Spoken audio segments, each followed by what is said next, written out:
Time to sound off, Husker Nation. This is your Real Red Reaction Show on Lincoln's KFOR. Call the show now at 402-489-1240.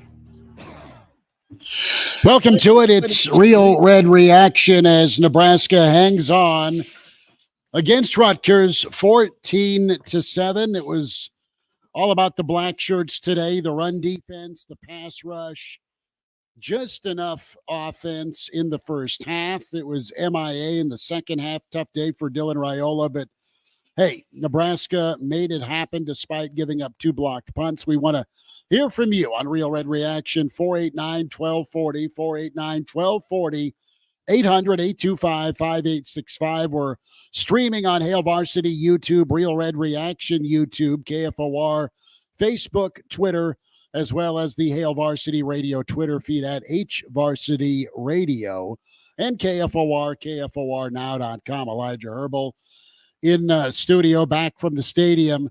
What'd you see, man? What'd you see up close and personal? I was relegated to the couch. We'll get our starting 5 shout-outs as well. Real Red Reaction, powered by Slim Chickens, 14th and Pine Lake, 84th and Old Shady. Get your wing fiesta going for college and NFL season. Elijah, it was a close game that didn't need to be a close game. That's kind of my headline. Yeah, but at the end of the day, what if we talked about plenty this year, Schmitty? You won't believe them in a close game until you see them do it. Well, they went out and did it. It was ugly. It was gross. Offensively in the second half, play calling left a lot to be desired. We'll get into that, I'm sure, later in this show. But let's start off and just say, after months, you could even say years of saying, man, this team is going to find a way to lose in a close football game. They didn't do that today. Should it have been close in the first place? That's another discussion point altogether. But the fact that you're able to pull off a 1-score victory, I think should be seen as an absolute win for this football team. It wasn't great. The passing attack left a lot to be desired. Raiola looked like a freshman at times today. The rushing attack lacked a lot of creativity in the second half, and those are the things that I think allowed Rutgers to get back into this football game. But you hung your hat on the defense, and for as much as we talked this week about doubts surrounding that Husker defense, being able to stop the run, and man, were my doubts there in the first quarter. They turned it around. Tony White made some adjustments defensively. Our friend Damon Bidding tweeted about that during the game. Nebraska flipping from a 3-down front to a 4-down front throughout that ball game really kept Rutgers offense confused. The pass rush at key moments was able to get after Ethan Kaliak-Manis. And at the end of the day, your defense goes and wins you a football game in a close one. And yeah, there was doubts after Northern Iowa. There was doubts after Illinois.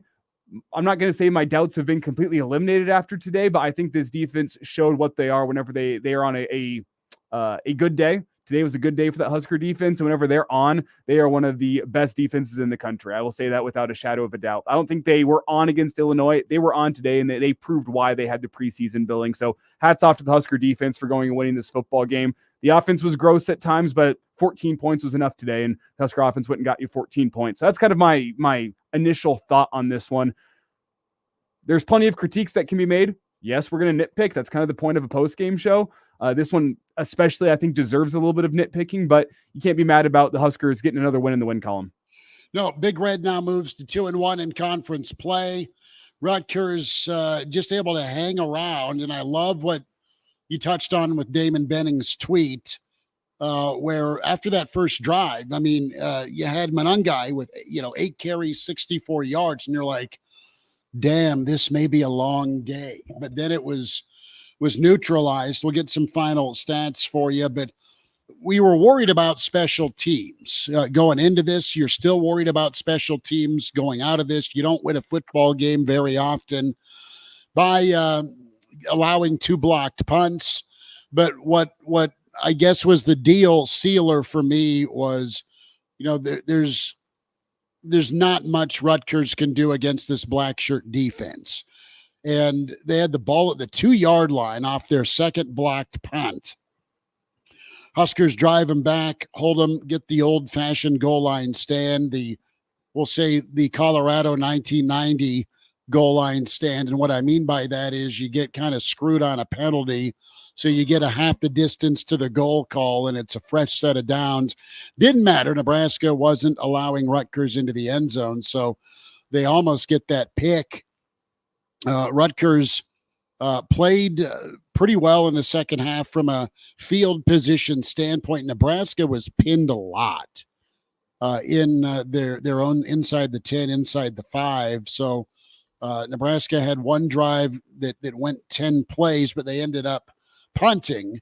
And that was after the fake punt where Buscemi threw a 30-yard strike to Lloyd. They still ended up punting. That was the longest drive of the second half, but it was just 3 and out. You just couldn't find or settle in that first down running magic where Nebraska, a lot of the times in the first half when they had the football, had it set up at 2nd, 7, 2nd, and 6. The first down run was fine.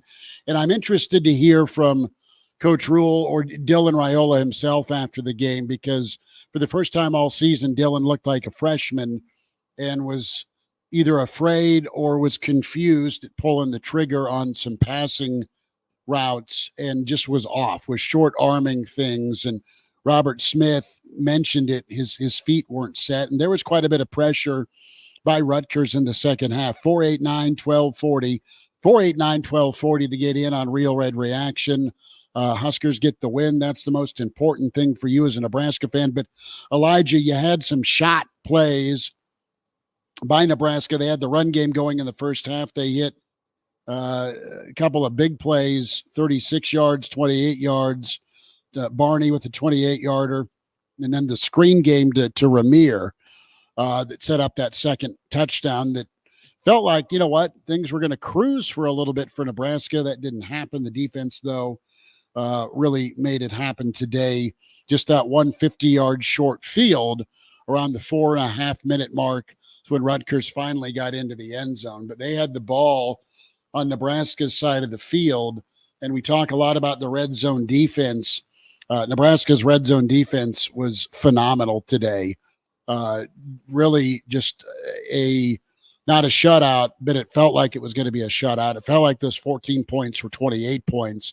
If you're Nebraska, it's still very uneven where you're going milk carton on offense in the second half. You got to get that figured out. I don't know what Rutgers did adjustment-wise or if Dylan was just off, but your run game was not given a chance in the second half to finish this thing out, especially one of those drives where it was a quick 3 and out where it's 3 straight pass plays. And our old boy Searles tweeting out, run the ball. Nebraska still got to find what they're comfortable with to close out games. And I think the lack of rushing attack in the second half, to me, it came down to a lack of creativity and play calling in your rushing attack. Like, how many times did you just see Dylan turn and hand off to a running back that tried to put their head down for a gain of 1 or 2 on the inside when Rutgers knew exactly what you're doing? It was pretty simple. In the second half, when Nebraska had a lead, first down was likely going to be a handoff. If they didn't pick up anything, it was a 50-50 chance on second down. And then because it's 3rd and long, you're going to give the ball to Dylan Raiola and tell him to go throw the ball into that wind at Memorial Stadium. Like, I was not a fan at all of the play calling in the second half from Marcus Satterfield.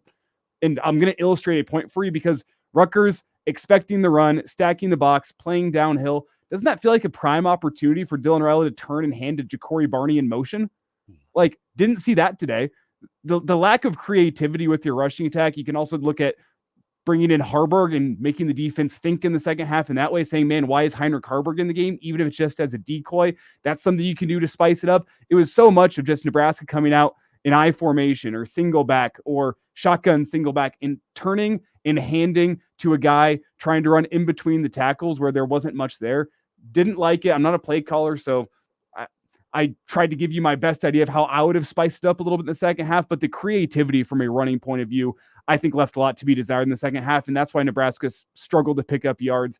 You put the ball into Dylan Raiola's hands. He's a different quarterback, 2nd and 2, 2nd and 3 with this win than he is 3rd and 7, 3rd and 8, and he felt like he was in a lot of 3rd and 7s or 3rd and 8s in the second half. So I wasn't a huge fan of the play calling, but at the end of the day, you get a win. So the play calling did enough. Whenever you trust your defense, I guess maybe you want to be uncreative and not, I guess, risk averse. You want to be risk averse as an offense. And I think that's what Nebraska's offense was for the most part in the second half, was risk averse. And you can do that whenever you trust your offense. But I really think the rushing attack just creatively wasn't there in the second half or really in the first half either. No, and I mean, it felt NFL-y. I mean, it did. You're just going to grind the clock, milk the clock, lean on Rutgers, lean on your defense, and kudos to Nash, kudos to Jamari, kudos to Ty Robinson. James Williams got player of the game, 5 tackles, 2 sacks, almost a third. He was nice. Yellen got in off the edge as well. Nebraska really tackled well, too. After that first drive, they were a whole different team tackling. I thought the linebackers played well. And, Rutgers on that 3rd and 13, they hit the 40-yarder to Black. He got a little bit tight there, but Nebraska ended up getting off the field again. And you also had a deflection that ended up going into the hands of Black. Now, you did dodge a bullet with the drop walking into the end zone.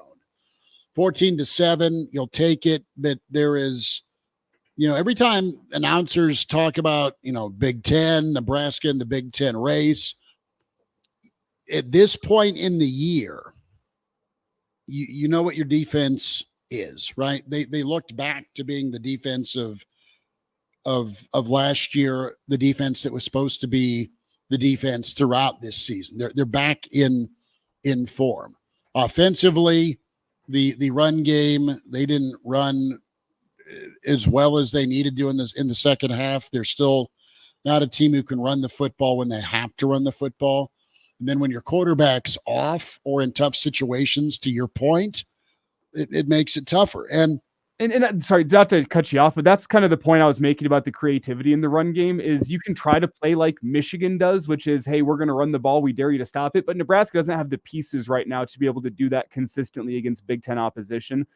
And we talked coming in this week, Rutgers' rushing defense was not great coming into this one, but it's a lot easier to play against the run whenever you as a defense know there's a 95% chance that on 1st and 10 in the second half, Nebraska's are going to run the football. You're going to be playing downhill, flowing downhill, and you need to spice it up with a little creativity if you're not, I guess, Michigan on your lines of scrimmage or name any power rushing attack. Iowa back 5 years ago before their offense kind of went to hell.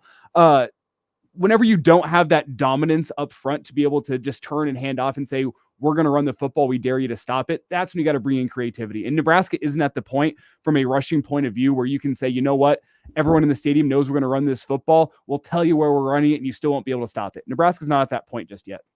Nebraska had a chance to take control of this ball game. All right. And it was after you get the goal line stand, you get a couple of nice runs to start your drive up. You're up to the 30-yard line. And then your passing plays, you go back to the pass and it doesn't work and it ends up in 3rd and long.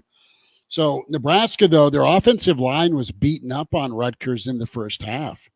They were wailing away. They were getting good yards on first down.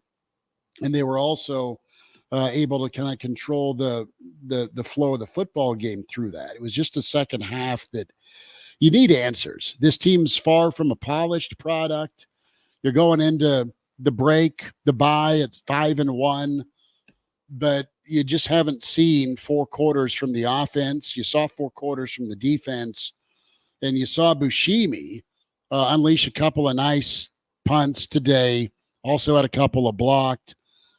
He had a monster punt after it was 14-7 that really pushed Rutgers back, and that was nice to see. 489-1240. You want to jump in? Real Red Reaction. It's powered by your friends at Slim Chickens, 14th and Pine Lake, 84th and Old Shady. We'll hear from Matt Rule. We'll hear from Dylan Raiola. We'll hear from Pride of Fairbury. Bill Dolman going to check out. Matt keeping things in perspective. 1 win away from a bowl game.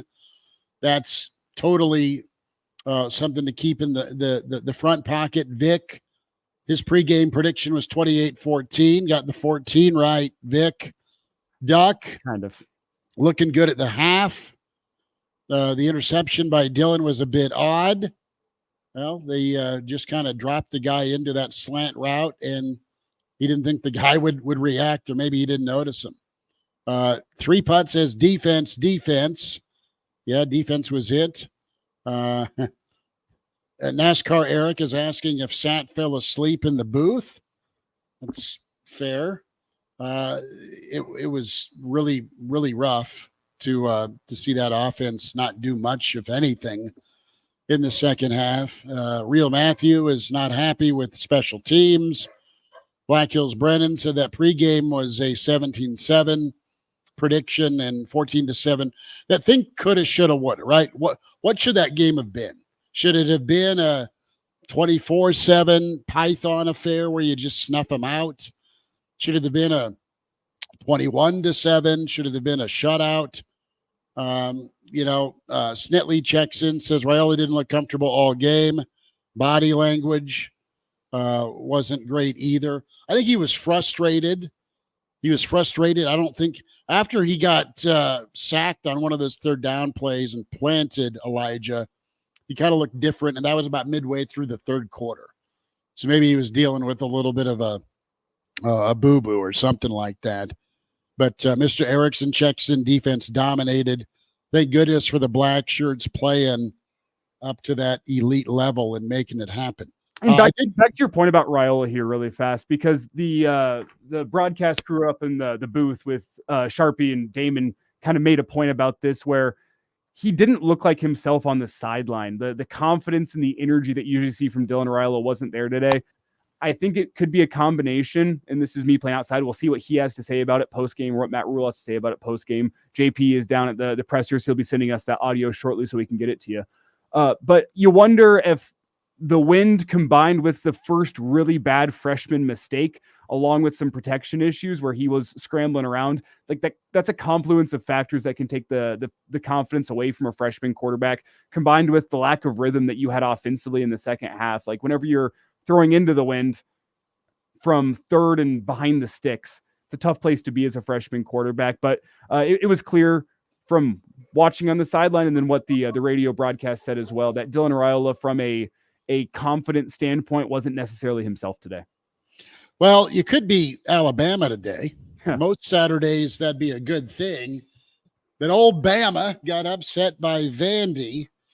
The reality in the Big Ten is survive in advance. You did that. It's never going to be a beauty contest in this league. It was far from a beauty contest in the second half. They've got dogs everywhere at my house. But Nebraska played tough. They finished tough. And this was some thoughts I have here. One, you saw Dylan struggle for the first time all season. His completion percentage less than 50%. His throws were off. You still won. So you survived a game where he was not average or great for you. You won at home, and you did that based on your defense. So, Nebraska had a couple of scoring drives in the first half. They were unable to finish in the second half, and he knew Rutgers was going to be scrappy. You get to head to the bye week now. You knock off an unbeaten. That's a confidence booster. You won another, dare I say it, one-score game. You went to half last week in a tie game, a scoreless game, and you were able to separate. This time it got a little bit puckered up, pucker factor high with about 4 minutes left. I was kind of talking to you, Elijah, behind the scenes, and it's like, dude, this thing should be put to bed already, for the love of God. You've been up 14-0 all game. All you needed is one or two more scores, field goal. I know I just said a bad word, or get one more touchdown and it's done. I'll say this, though, with Nebraska jumping out like they did 14-0, each touchdown in the quarter, that kind of altered with what Rutgers could do. They couldn't just feed it to Monangai all game long. They were trailing, and Kelly McManus had to start chucking it. While he had a couple of nice throws, for the most part, he was a nightmare throwing the football, and he was a nightmare if he had time. He was a nightmare if he was under pressure, and Nebraska put a lot of pressure on him with that four-man rush. They didn't have to bring extra very often. So time and time again, the Nebraska defense came up big, and that's what you wanted to see. Lastly, I'll say, as much as special teams is going to catch hell, you won a game with Dylan not playing its best and your offense sputtering. Defense is back to form. Thirdly, Bushimi made a couple of nice plays when it mattered, despite getting broken half early in the ball game. He kind of gutted it out. Mm-hmm. If you don't mind, Schmitty, legally, I think we need to pause 10 seconds for station identification. No commercial break following that. So just a quick 10 seconds and then back. It's the Real Red Reaction Show here on KFOR. Make sure to give us a call, 402-489-1240, or chime in with the online stream. And as always this season, Real Red Reaction brought to you by Slim Chickens.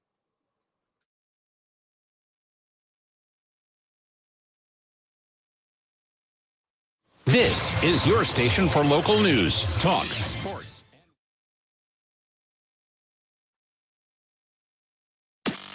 This is the Real Red Reaction Show. Phones are open now, 402-489-1240. So we are back with you here, Real Red Reaction, powered by Slim Chickens. Chris Schmidt, Elijah Herbal. Find your way to Slim Chickens. What's up?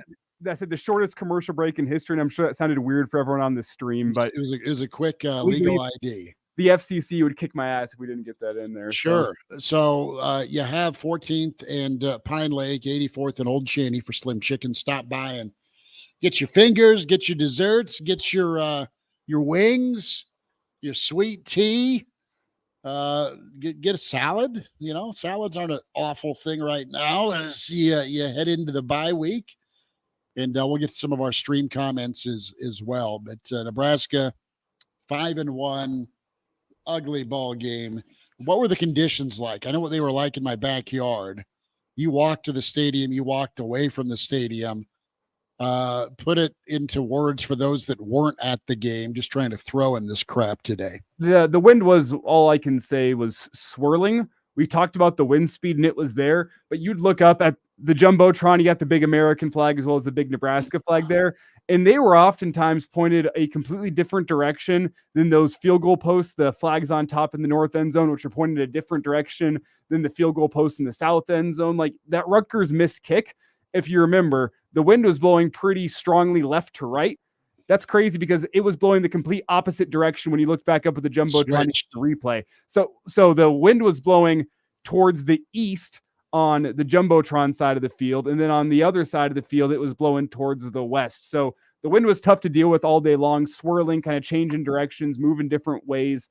And like you wonder about that Rutgers dropped touchdown. It would have been a touchdown in that fourth quarter whenever it bounces off the face mask. I think that was due to wind. I think the wind probably caught that football and took it to a place the receiver wasn't expecting. Like that was kind of the impact today of what should be an easy touchdown when the defensive back falls down was anything but because of that wind. So the wind made things really difficult. I think that was in part why Dylan Raiola didn't look like himself today. It was a very, very tough ask to ask anybody to throw the football in that wind or punt the football in that wind or kick the football in that wind, whatever it was going to be. That was going to be a tough ask combined with the heat. Tough environment to play football, but hey, that's Nebraska. Nebraska's oftentimes, I'd say more often than not, going to have brutal weather. So you're able to gut it out and get a win, but really, really tough conditions for those that were watching at home and couldn't see. Like so many times up in the press box, I was trying to get a feel for which way the wind was going, and based on where you looked in the stadium, you had three different answers.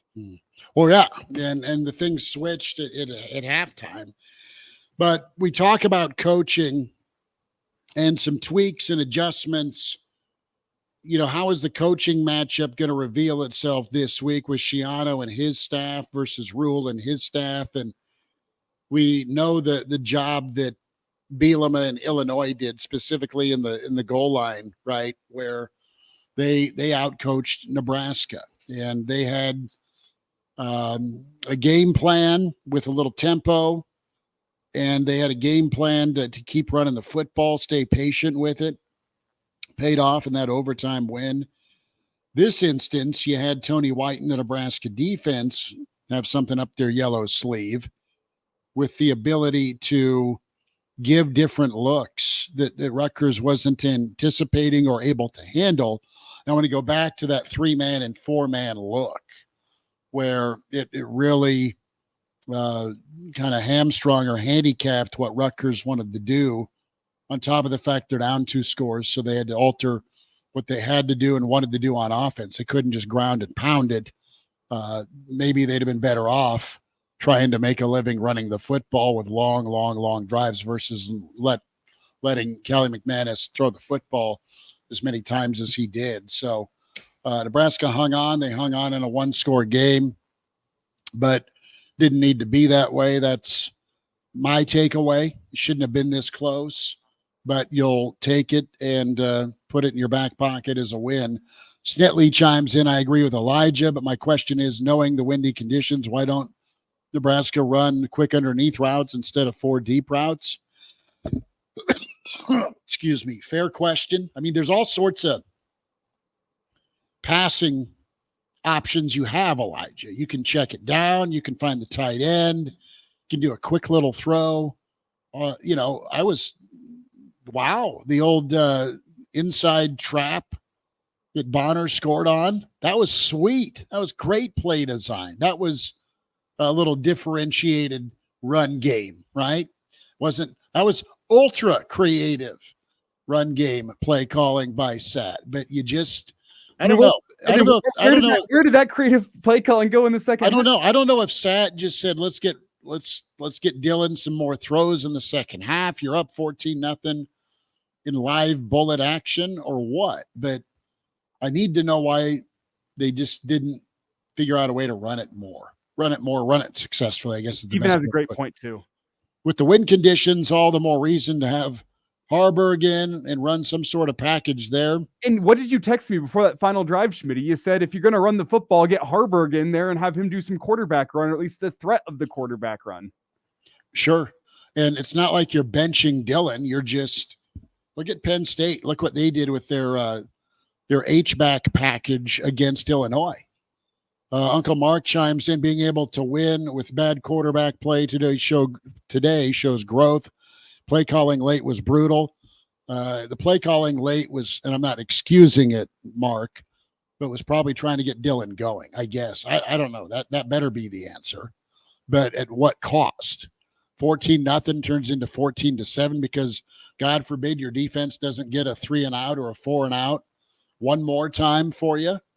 Again, my takeaway is good first half and a game that shouldn't have been that close. Should not even have whiffed or sniffed pucker time with 3 minutes, and the team that was barely able to pee a drop on this defense, they shouldn't have been in position to tie the ball game.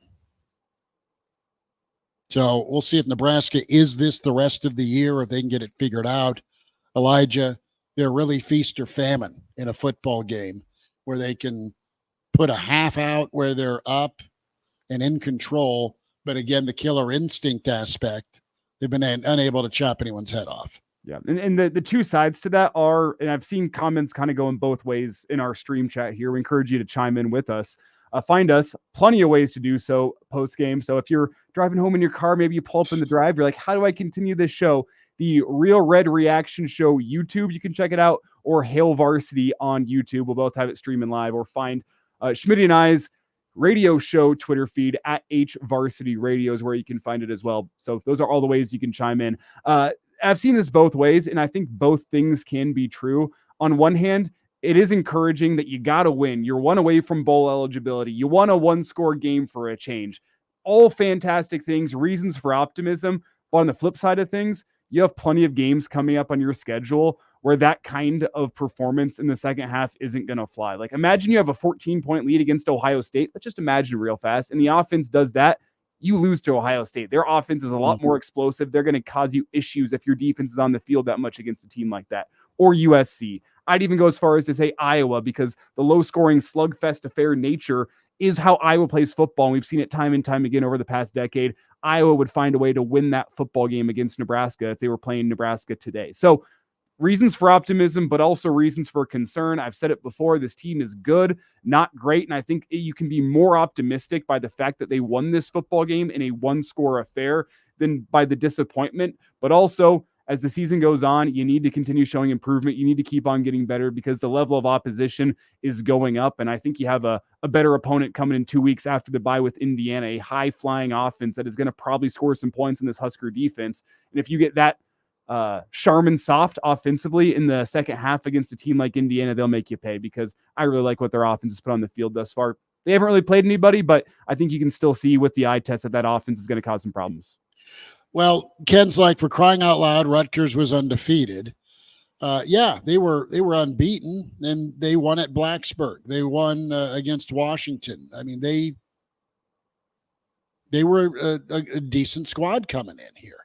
My point is for this team to get to the level they think they can be, and defensively they were back at that elite level today. But you can't go missing for entire halves. And you got to figure out something on offense. And whether it's the run or the pass, you have options there, Elijah, that you can do both well, but you could do neither well. And I thought you had a chance to run it. I think you went away from the run game for whatever reason, and your quarterback was either shaken up or confused by what Rutgers was doing, just wasn't making the plays. And that allowed Rutgers to hang around, because the defense, man, they answered so many bells today, be it short fields because of your special teams or short fields because of a turnover. Nebraska was just absolutely dominant and fantastic. Defense gets the game ball for sure. I want to go back to the first half with Emmett running the football early, and then Dowdell. Nebraska going for it on 4th and 1 with Dowdell getting into the end zone there. I like it. I like the counter game. Nebraska was able to get moving downhill, running the football in that first half. And Rutgers either stiffened up or there wasn't enough exhaustion or body blows for Nebraska to capitalize and put. You'd feel better about this ball game, I guess, if it was 21-0, 21-7, 28-7. You needed to do a little more work on offense in the second half.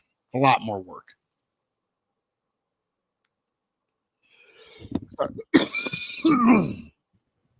Excuse you, Schmitty. It may be a good time here as we've crossed the 30-minute mark here. I know I just got Matt Rule's audio sent to me via our friend JP down at the pressers. It might be a good time to take a break and come back for Matt Rule's post-game press conference, see what he had to think about the game. Yep, we'll hear from Matt Rule coming up, 489-1240. Want to jump in.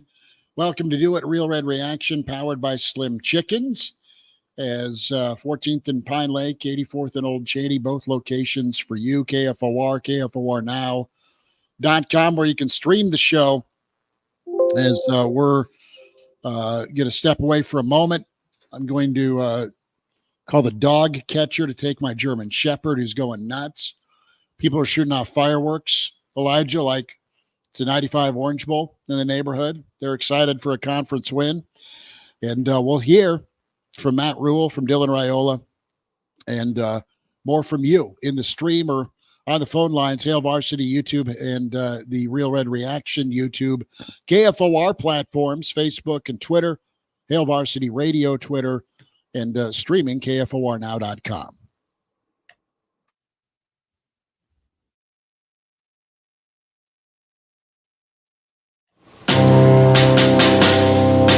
On the battlefield, there's a saying America's military men and women live by. Never leave a fallen warrior behind, ever. Off the battlefield, Wounded Warrior Project operates with the same goal. We leave no warrior behind.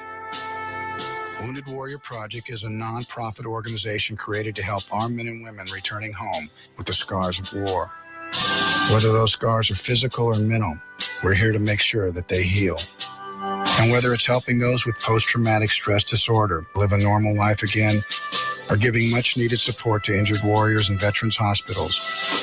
Because no one deserves our help more than the men and women who risk their lives to keep us safe. Wounded Warrior Project. We never leave a fallen warrior behind, ever. Learn more about what we do at woundedwarriorproject.org. Hi, I'm Tony Dungy. Our son Jordan needed the specialized care that only Shriners Hospitals for Children could provide, and it was incredible to see the love and dedicated care he received. Shriners Hospitals for Children is a healthcare system dedicated to improving the lives of kids with pediatric conditions. Shriners Hospitals for Children is changing the world through caring for kids. Please give today at 1-800-241-4438 or at shrinershospitalsforchildren.org. Our daughter Lee was born with brittle bone disease. Thanks to Shriners Hospitals for Children, I can go to school, play, and do fun things like other kids. They've helped me so much. They're like my family. We need your help. Please donate today. Shriners Hospitals for Children is changing the world through caring for kids. Please give today at 1-800-241-4438 or at shrinershospitalsforchildren.org. This may sound like a typical high school basketball game being played on a Friday night in Nebraska. In fact, it's a crash course in cooperation and teamwork. It's a test of dedication, determination, and drive. It's character development in action. If you think high school sports are only about competition, think about this. High school sports can play a critical role in a student's overall education. In fact, studies show that students who participate in school sports are more likely to enjoy greater levels of achievement in their academic lives. At the same time, playing sports helps teach lessons not covered in the classroom. Lessons like tolerance, respect for the rules, and the importance of supporting your community. High school sports, a winning part of a complete education. This message presented by the Nebraska School Activities.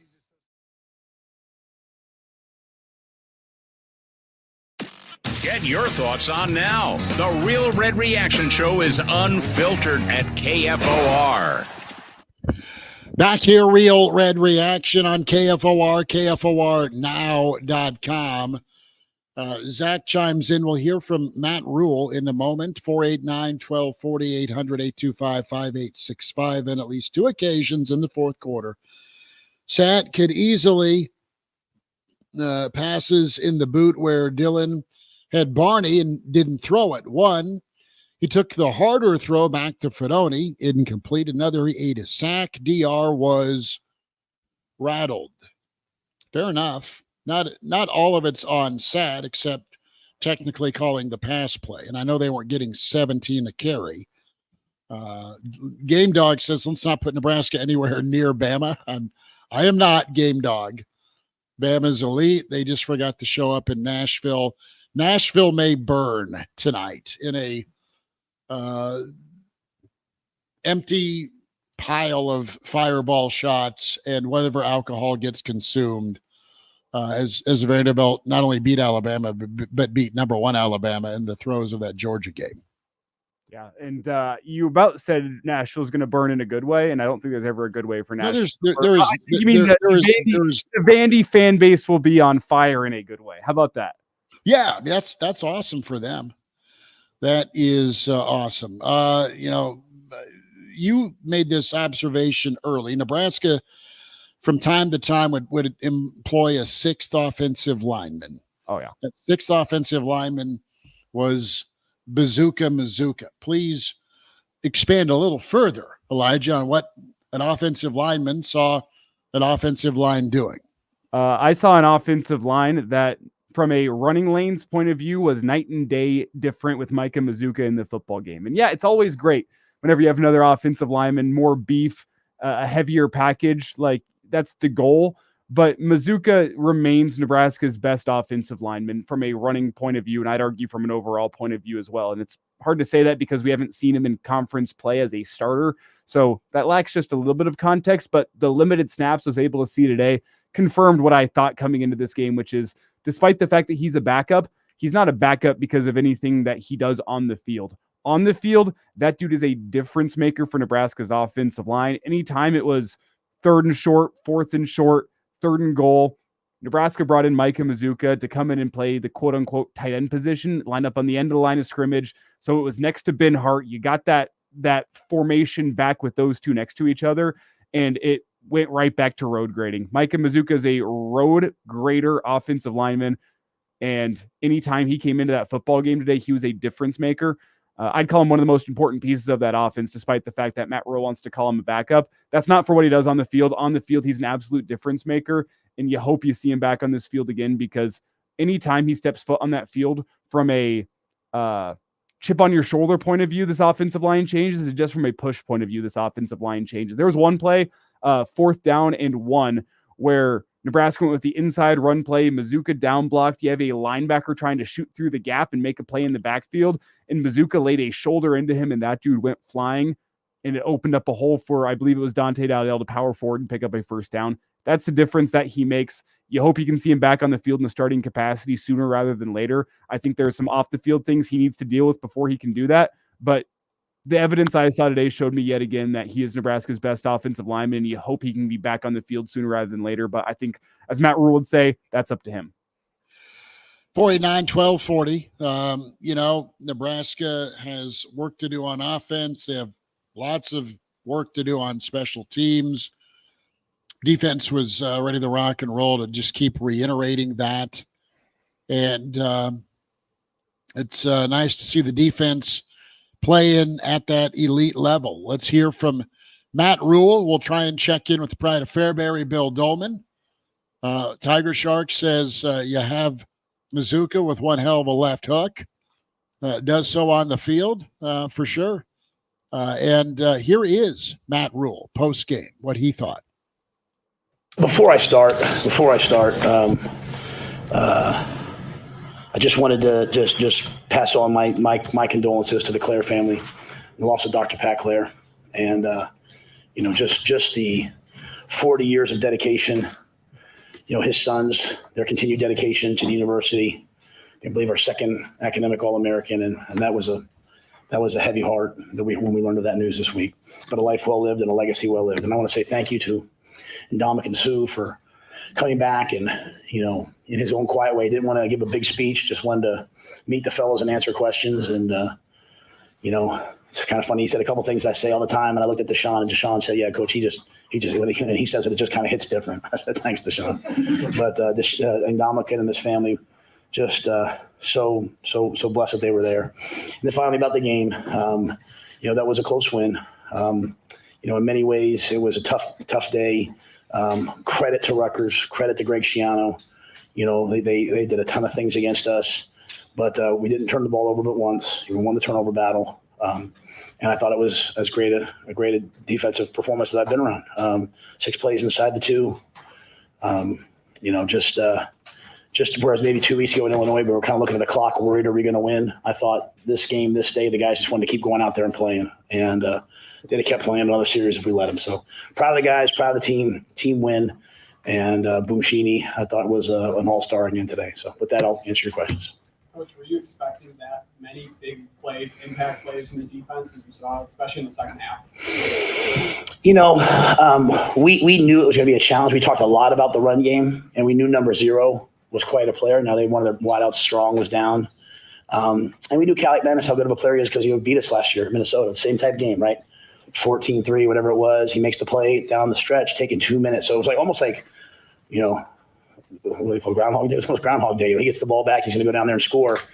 But our defense practiced harder this week than they have probably in 2 years here, and I think that, what they put in came out kind of when the game started. And there was a lot of different guys. We played a lot of different guys, really adverse situations, and really a lot of 3rd and 4th down stops, which was critical. What did you guys adjust about your run defense? They had 7 rushing yards in the first quarter.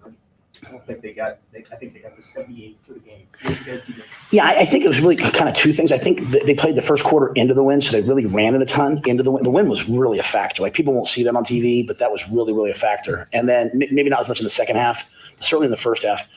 And then they had the wind in the second quarter, so they threw it a little bit more.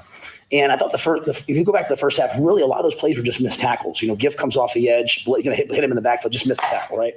They had one that starts right, comes all the way back, winds back, missed the tackle. So it wasn't like, oh, they've got us on this scheme. We're so grateful to have the iPads now because you can kind of look at it and be like, it's not a scheme thing. We're just missing tackles. They had the 1 3rd and 22 after the sack, and they checked it down, and he made a guy miss and got it to 4th and 3. So I think it was more that, to be honest with you. And we started playing some man. We played some bigger guys. Like Tony's a 3-3-5 guy, but he was playing some 5 down with 2 jacks today. I was really proud of him. That was like him leaving the family almost, but he did what we needed to do. And we played some 3-man rush, some 3-2 stuff. So he had 3 different personnel groupings out there. And I thought we won 3rd down and 1 4th down. And that was my key for the defense with this game was I said the defense had to win 3rd down. Rutgers gets into a lot of 3rd downs. If we won them, would get off the field. If they stayed on the field, they would wear us down, and that was, what we were trying to avoid. So what did you see from Brian Machine today? Obviously, he went down with that injury, and you worried that he was out of the game. Then you call him for a fake punt, and probably won the game with that last punt for you guys. So. Yeah, I mean, he was great. I mean, obviously he got hit hard, and we knew we were going to call that fake punt, and really almost called it the first time, and then almost called it at the 5-yard line, the one at the 5 when they blocked it. They were bringing 10 guys, and there was no one covering them, and then finally we called it the third time. But I just, Brian, what we thought was the unsung hero last week, and I'd say he's the unsung hero this week. And he did a great job on the last one. We were asking him the one-step punt versus the all-out max block, and he saw them drop out, and so he slowed down. He took 3 steps, and he just boomed that kick. And we took the ball today, wanting to have the wind in the fourth quarter and make them go into the wind in the fourth quarter. That's why we took the ball. And I thought that ball got up in the wind and it spiraled and spiraled and spiraled around. I mean, had that young man try to catch it, it might have, it would have been a tough catch. I'll just say that. So, I'm probably proud of Brian. He showed kind of showed the heart of the lion out there. Did he almost have to, it looked like he was hurt fairly bad after the first walk. How close was he to, you were warming up Camden Cook, how close was Brian coming out? Yeah, I got out there and he wasn't moving, so I was concerned, obviously. And he was like, I'm going to be okay. I'm going to be okay. It's just my back hip. And got to the side, and I said, hey, can you just throw the fake punt for me? And he was like, yes, I can throw the fake punt. And then we had Johnny Hall kick off.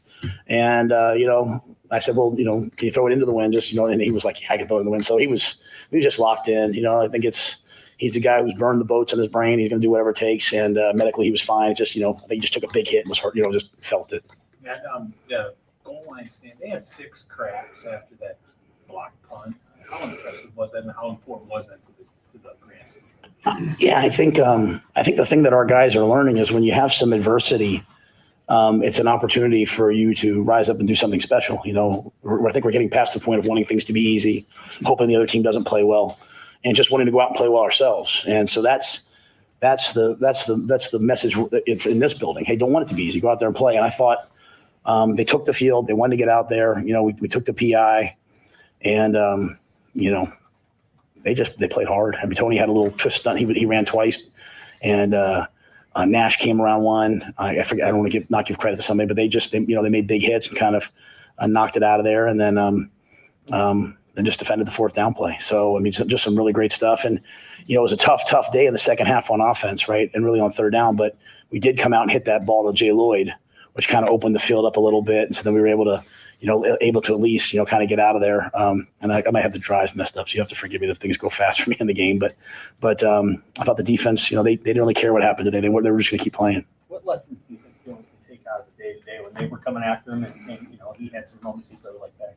I think this is all part of the continuum of learning and growing. And I think you go back and you just say to yourself, what was it? What bothered me? But at the end of the day, let's make sure, at least for me, I have to make sure, we weren't high flying today on offense. We weren't scoring. We scored 14 in the first half, which was good because they've had a lead pretty much every game, right? The whole key against a team like this is you got to get the lead and make them not play. Had they been up 14-0, we would have seen 70 runs, right? And so we did get the lead, and so that's what we needed from the offense. But the key is that we didn't, we protected the ball. We had the one interception on the RPO, but after that, even as he's taking those sacks, he's at least protecting the football, and we're punting the ball away. So every week, last week it was the field goal, this week it was the punt, this week it was a couple sacks. There's a lot of things we have to improve upon in all areas.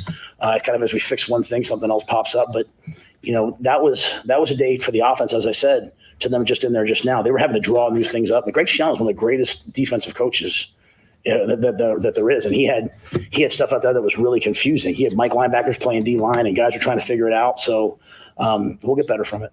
With the offense, you had several, third down, fourth down, short yardage tries, brought in extra linemen, leaving trip. What did you like about those looks and the way the guys executed? Yeah, well, we know Micah's a big, powerful guy. He's been practicing with us, and so we were going to take some. We were here to win today. It was 4th and 1 on our own 30, whatever it was on the first drive. We ran power. We ran 4th and 1 on the goal line. We thought it'd be a good matchup for us. Him knocking the edge back. We really like Barrett Liebentritt. I think he's a guy that's getting better and better and better for us. Even the one backed up, we hit that run. I think the big deal today was a day of like, we run the fake punt, and this is not negative. It's just we run the fake punt, and they just tackle us, and it's like, oh, geez, man, the returner got us, or we hit that power, and the safety comes across and gets us late. Like, kind of needed to step out of one and make that a 21-0 game. But it was good to get Mike involved in the game, and this will be a tape that we can learn a lot from as we heal this week. It's been a tough ride here, right? So, in terms of 6, not many teams in the Big Ten, I don't think have done 6 straight games. Maybe a couple have. A lot have had a bye. So, I'm glad we have a bye, and we'll see if we can get better. You came in and mentioned that Callie Manis had you guys in the spot a year ago and went down and won the game. Was that in any way on your mind when you were out there, or was it just something that came in when you stepped up to the podium? No. Well, I mean, at the end of the day, we knew that as I try to orchestrate how the game could go, I always talk about how I wanted to go, and then, hey, the things that could happen. And one of the things for me was like, hey, if it turns into a throw game, like, how are we going to play it, right? And they've shown excellent protection. They double chip both edges, and they try to protect. And we played a lot of man early, and then late in the game, as we had the lead, we went to a little bit more zone after they hit those 2 deep balls in the third to last drive. But no, when I'm out there, I'm just my mind's just thinking. But I just know he's a good player, and so when you played against someone, you've seen what they can do. But I was happy that it worked out where they were throwing into the wind, and I thought our pass rush really showed up. He was warm there early on. This is the first season you guys have switched sidelines. Did you feel the advantage of being in the shade for the first half? Yeah, well, I think if I'd have sat on the other side, I might have felt worse. I don't know that I noticed, other than it never felt super hot to me. I think I was more taken with the wind. I don't know if I've ever been a part of a day that's 95 and that windy, especially early on, and then gusting. And so even in pregame, the balls were kind of flying around a little bit. You remember now, I think they missed a field goal earlier, correct? Right? Am I right on that? Right. So just thought the wind would be a big deal today. It was unique in that the wind came out of the south. It was going south to north in pregame. And then when we came out for the kick, it was going north to south. And Dr. Elza does a great job. She talks, and they told us it was going to flip as the day went on. And so they actually gave us the win for the first quarter. And so, I thought we did a good job early on in the game. But it was just a lot of different factors out there, but it wasn't too hot for us. And again, we played a lot of guys knowing that we wanted to be fresh in the fourth. What kind of value is it to win one-score game? I know last week was a very close game, but this is a one-score game to prove to your guys that they can do this. Yeah, I don't even think, respectfully, I don't think it's even like, hey, you can do this. I think it's more like, how do you do this? And how do you do it is you don't start looking at the scoreboard and the clock hoping that it runs down. You play. Just go play. And so even at the end, they got that first down on 4th down, and you didn't see our group look dejected. You didn't see them. The defense just lined back up and played again. And Buschini you need some guys to make some plays, right? Buschini makes that punt. That punt's amazing in that condition. So I think it's just the how. The how is getting to those moments and having your heart rate not rise up, just continuing to play, and just trying to make one more play than they make. So you're surprised they didn't go after that last punt that and they just let him punt? I don't know. Yeah, I think the thought was, hey, we're one-stepping it. Hey, let's go ahead and get it. Let's get it out and then return it. But I'm glad they didn't. I didn't know. That was my concern, was them blocking it. Again, and it's all a simple thing. It's some veteran guys. A guy. They're bringing one more than we can block, right? And so they're not covering anybody. They're coming after you. And so if I could go back, man, I'd have called that punt fake earlier. Because it would have. You sit there. You're sitting there all week. You're saying to yourself, man, I bet you they change. I bet you they're not going to do it this week. I bet you they change. And so when you get out there and see it, you're like, oh, okay. And then I should have done it on the 5-yard line. So, but I think doing it, even though no points came out of it, I thought the guys on the sideline were energized. Like, hey, coach is with us. Coach Foley's with us.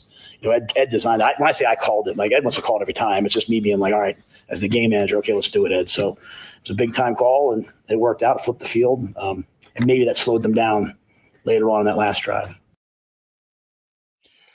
That was Matt Rule, his post game.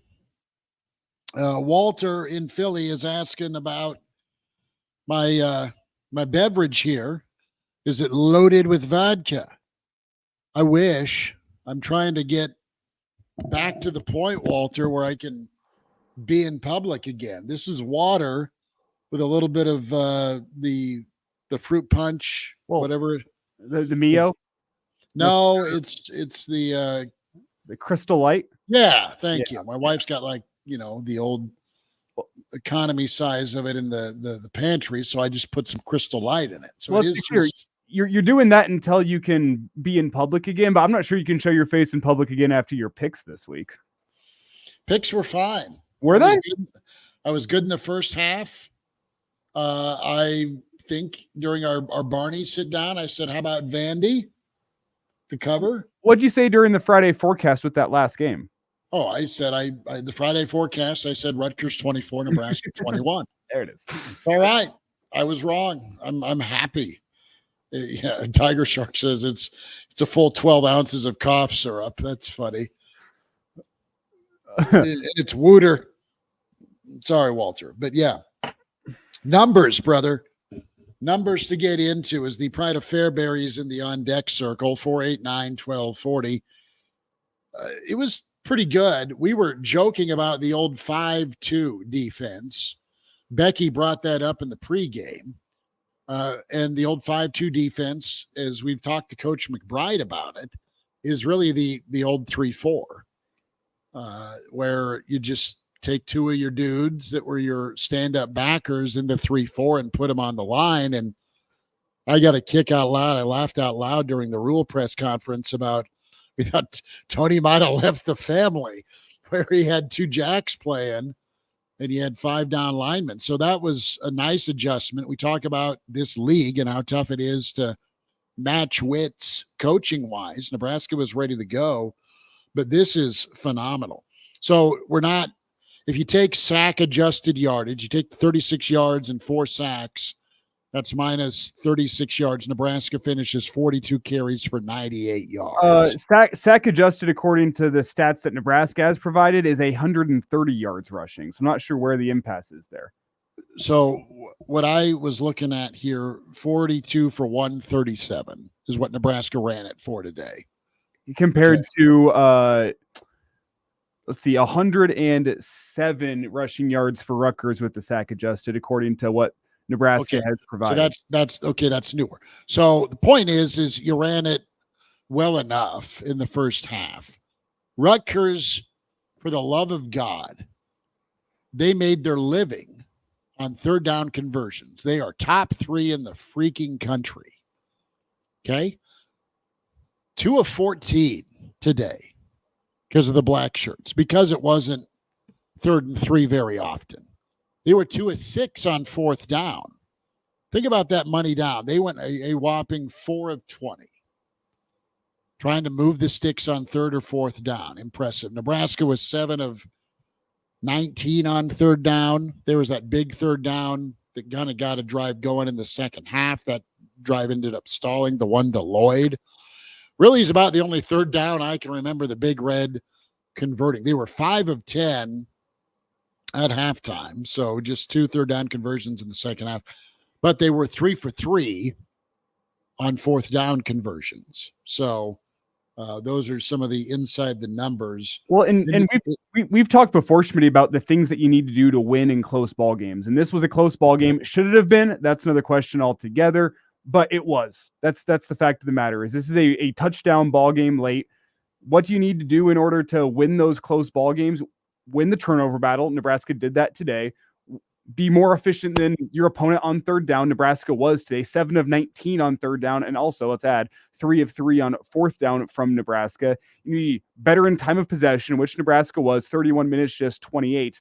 Then you have to look at penalties as well, with the total yardage being 7 of 37 for Nebraska, 4 of 28 for Rutgers. So you don't lose that battle, but it's close enough that I think you could call that a wash, despite the fact that Nebraska has more penalties, just 10 yards between the two teams. Close enough to a wash. I mean, Nebraska did the things that you needed to do to go win a close football game today in terms of time of possession, 3rd down efficiency, 4th down efficiency, running the football, the takeaways. Like, Nebraska checked the boxes of the things that I circle as being the things that you need to accomplish in a tight ball game. Nebraska checks most of those boxes and they win the ball game at the end of the day.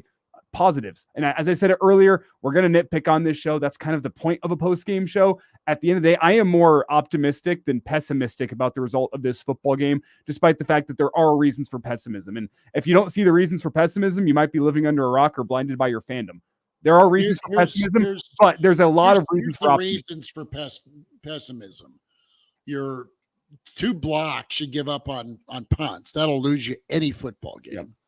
Your 3rd down in the second half, your scoring in the second half, your rushing attack in the second half, your play calling in the second half, your pass protection in the second half.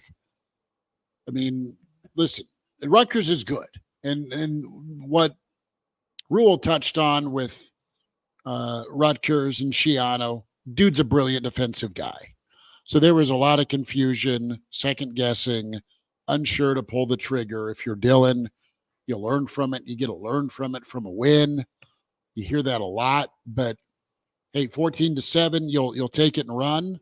I thought it was going to be a tight ball game. It ended up being a tight ball game, and at least Nebraska's mannerisms, mentality, maturity is evident. Back-to-back weeks post Illinois, where they got the most important thing, and that's the win. Let's see if the Pride of Fairbury is ready for us, as he is backstage. Billy D, do you have us? I gotcha. Where's your camera, dude? You're a black square with a white dot. Well, when you get home and you got a ferocious beast that means business with a Glock pointing at you when you walk in the door, he's saying, we got to go for a little walk right now. So his post-game reaction is business first. So, gotcha. yeah, he's been. He didn't utter anything about play calling or execution while he was doing his business, did he? No, he's fine because he got into my cigars and my Woodford, but he's not happy that I'm getting back this late at night. So at least he was imbibing while I was gone, but he still got the business into the day to take care of. That's pretty good. Bill, takeaways. What'd you think? Well, one thing for sure.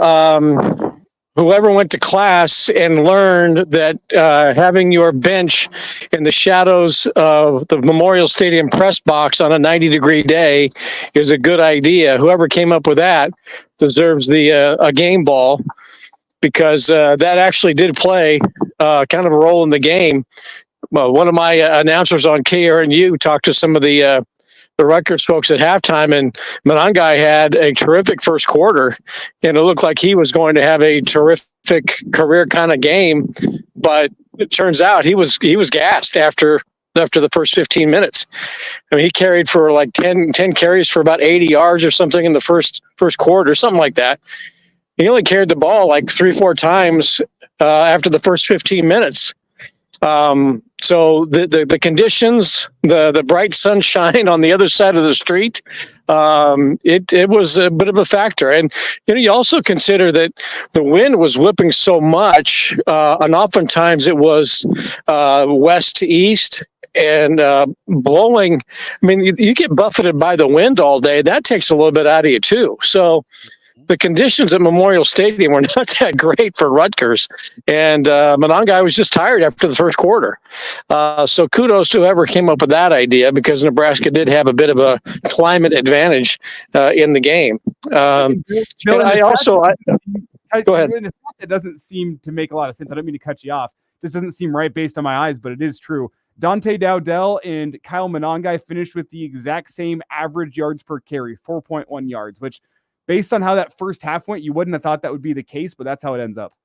Well, actually, with Dowdell, that doesn't surprise me, because it seems like every single carry that he has, he just bangs into the line and picks up 4 yards. Bangs into the line and picks up 4 yards. Right? He's not the most elusive of backs for Nebraska, but he was a man away from breaking at 98 yards, and that's another takeaway. You look at the final score, and Nebraska allowed a little more drama in the fourth quarter and in the final 5 minutes than there probably needed to be. But you think of the what might have beens. There's one man between him and the end zone on a 98-yard touchdown run, reminiscent of Roger Craig against Florida State in about 81 or somewhere. You can also think about the fake punt pass. Bushini and Lloyd has nothing but green grass But instead of losing by a yard against Illinois, Nebraska loses 6 points by a foot. How that guy reached out and tackled Lloyd on that fake punt, I'll never know. But that would have been a touchdown, and there should have been a pick six as well. So opportunities, if they just complete the play to put more points on the board. But that's football. Ifs and it's and all that. But Dowdell is just not been your big play back anyway. But it was pretty noticeable that Monangai was just not a factor after the first quarter when it looked like he was going to potentially have a really big game, and that was going to be problematic for Nebraska's defense. Nebraska, Bill, able to jump out to that 2-score lead, so that altered how Rutgers chose to do business with not being able to just ground and pound all day on top of the climate that you pointed out. But as we head into the bye week, Nebraska back to business as normal. Defensively, still some nightmare issues with special teams and a incomplete ball game offensively. Just a couple of third down conversions. I think in that second half they were 5 for 10 going into halftime. But what did you make of? Was it Dylan getting smacked around? Or was it more of whatever Schiano and Rutgers threw at him that made him a bit gun-shy or hesitant in that second half? A lot of venom towards Sat here on the stream comments with the play calling and not wanting to run the football or moving to that part of the play sheet where you're going to run it in the second half up 14-0. In the third quarter, in the fourth quarter. I don't want to say Nebraska got cute calling pass plays. He was just trying to move the football. I get it. But Nebraska wasn't up to the execution that they needed to be. And again, that door kept wide open and propped open, frankly, by Nebraska for Rutgers even to get a cover today.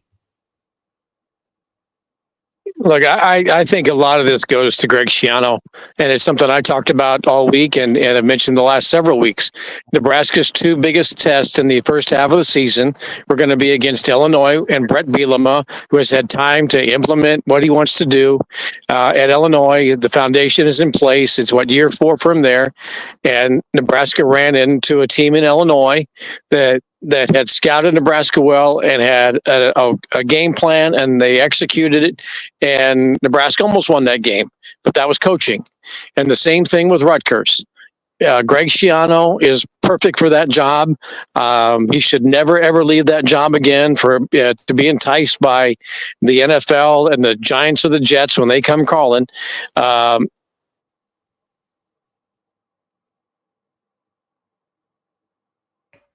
Really good coach. He's been the defensive coordinator and associate head coach at Ohio State the last couple of years, waiting for this job to come open. And I think that they had a plan in place to confuse, Nebraska a little bit and to put pressure on Raiola that he had not seen before. So when it comes to the coaching matchup, did Greg Schiano and company, I don't want to say outsmart, Marcus Satterfield and company, maybe, but I think they had a really good game plan defensively, and that confused Nebraska and caused Dylan Raiola to have a game in which he looked like, for the first time, really a true freshman. And the only time that he's ever looked like that before was in the fourth quarter of the Illinois game. So I think you mark this, put this down as coaching, and throwing some packages at Nebraska that they hadn't seen, they weren't prepared for. Nebraska obviously did some things today that Rutgers was not prepared for. Some of them could have been big plays, more points put on the board. But I think this is kind of the game I expected. I thought there'd be more points on the board. But, credit Tony White and his defense. Because they did a terrific job. They played a lot of players. They saved, and credit to Riley Van Poppel too. Here's a guy, that they've targeted to redshirt. He's played 2 games this year, probably played in 1 or 2 that he shouldn't have, but he must have stayed dialed in, knowing that at some point his number was going to get called again. And there he was when Rutgers had the ball inside the 5 after the block punt. He was part of that goal line, that 6-play goal line stand. And good on him for being prepared. I really noticed that here's a guy when called upon, and Mazuka, look, maybe you're only suspended in long yardage situations, but they lift the suspension when it's 4th and short. But he made plays along the offensive line that Nebraska had to needed to be made, and one of them was going for it on 4th down early. That set the tone. I really think that play set the tone more than anything else. Well, to be fair, Bill, maybe Matt Rule and Marcus Satterfield just listening to the Average Joe Sports Show a couple weeks ago whenever I said, hey, whenever it's 3rd and 1 or 4th and 1, just bring Mazuka out there for a play or two, pick up the first down, and send him back to the sideline. That was the game plan today, and it worked. Mazuka was an impact coming in. And as we discussed the running game here, you kind of hit on it, giving credit to Greg Schiano. Don't you think, though, that whenever Nebraska did run the football in the second half, all parts of it felt pretty predictable? I think you allowed Greg Schiano to get a little bit more creative with his defense and to be a little bit more, maybe experimental is the word, because Nebraska was running the ball predictably in between the tackles, direct handoff game on downs and distances where the defense was expecting the run. And that is part of being in the Big Ten and playing with the lead. That's going to happen. But I think you kind of played into Schiano's hands a little bit in the second half with that, who Schiano, as we all know, a fantastic defensive coach. Well, I don't think there's any question about that. And I think one of the reasons why they were able to zero in on Nebraska and limiting the ground game is because they had, for the most part, rattled Raiola and the passing game. Nebraska really was not able to open things up. There was, there were a couple of passes, like the one interception was directly at the guy. Dylan didn't look like Dylan, the one that we've come to know in the last or the first few weeks of the season. So I think to that end, because they felt pretty comfortable in the way they were defending Nebraska, really is a pass first. Let's face it. Everybody says you want to be run first, but passing is, how Nebraska has been so effective this season. He just didn't look comfortable. And once they kind of, zeroed in on that, I think they were able to zero in on stopping the run just a little bit more. And, again, Nebraska does not have that breakaway threat in the ground game. And they've had some plays during the course of the games where Emmett Johnson has a big run or Barney gets a jet sweep type run where they pick up some yards. There wasn't any of that today. Everything was in a phone booth for Nebraska's run game, except for what could have been a 98-yard run by Dowdell. And I think once they realized that they had a pretty good scheme against Nebraska's passing game, that maybe Dylan was a little off on his passes, that they were able to stop the run a little bit better than maybe they anticipated.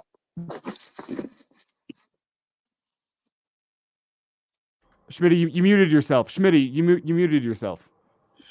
Bill, we'll be ready to rock and roll tomorrow at 10:30 for the Average Joe Sports Show Sunday edition live on YouTube. Excited for that. He kind of nailed it with the there he is, Bill Dolman on a walk with Shaggy the dog. I like it. Yeah, he's still packing. He's still packing heat, so I feel safe. I love that Bill's going business casual for walking the dog. He is. Bill's walking his pup. Minor behind me chewing on something. Oh, there he is. Hey, Shaggy. There you go, Shag. Everyone will know who's Bush. There you go. Yeah.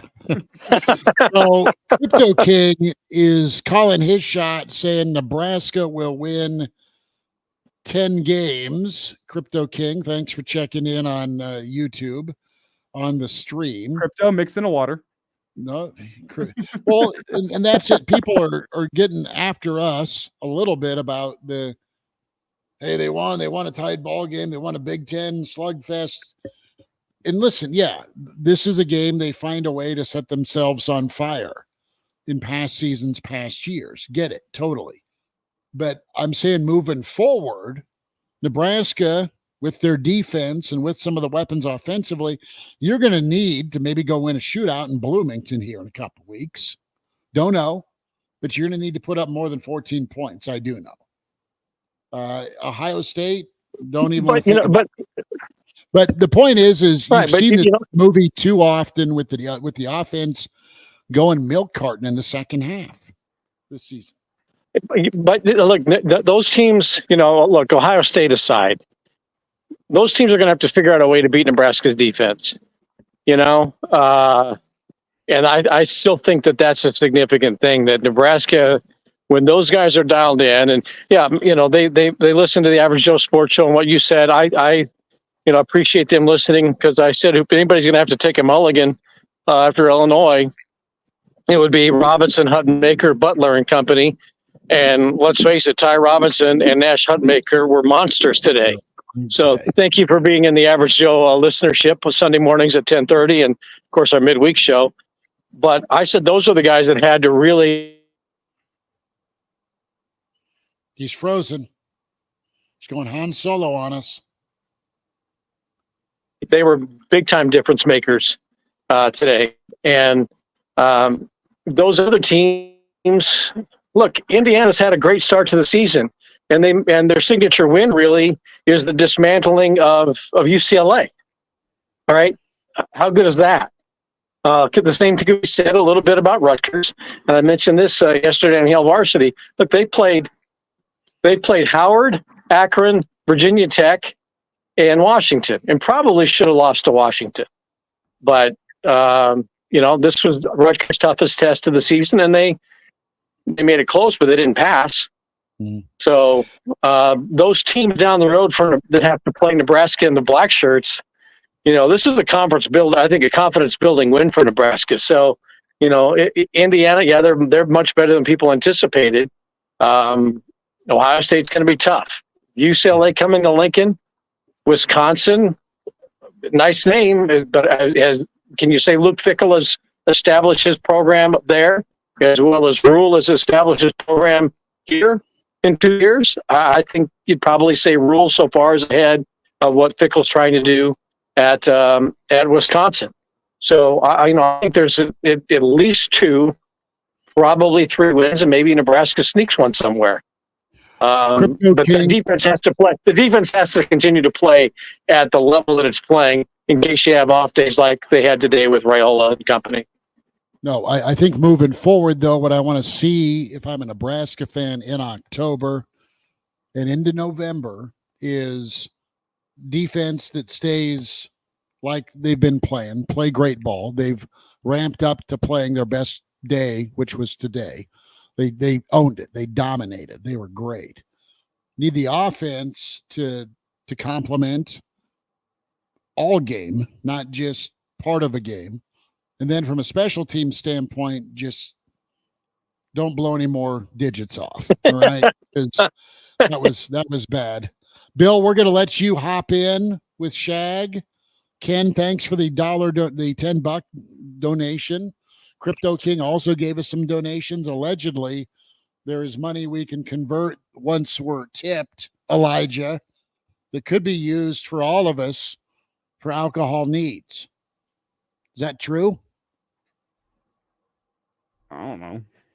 Well, I got to go see if my dog left me any Guinness. That's all. That's my biggest concern right now. Well, you go check that. We're going to take a top of the hour timeout. We're going to come back and hear from some of the Husker players. We'll check back in with you, Bill, probably about 15 minutes for some final thoughts. All right. Sounds good. Right. It's the Real Red Reaction show. We got to say shout out and thanks to Slim Chickens as they power Real Red Reaction for you. 489-1240 is the number to dial up. But most of you have been hanging out, hammering away on the stream. Hail Varsity, YouTube, Real Red Reaction, YouTube, KFOR, Facebook, and Twitter, Hail Varsity Radio, Twitter. And we'll hear, Elijah, you've got some of the players loaded up. I can get them loaded up. Wonderful. Quick timeout.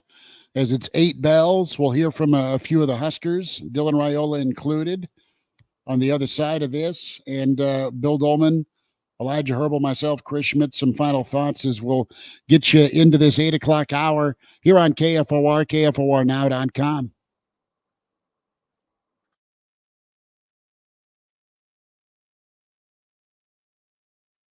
This is your station for local news, talk, sports, and weather. FM 101.5, 1240 AM, KFOR, Lincoln.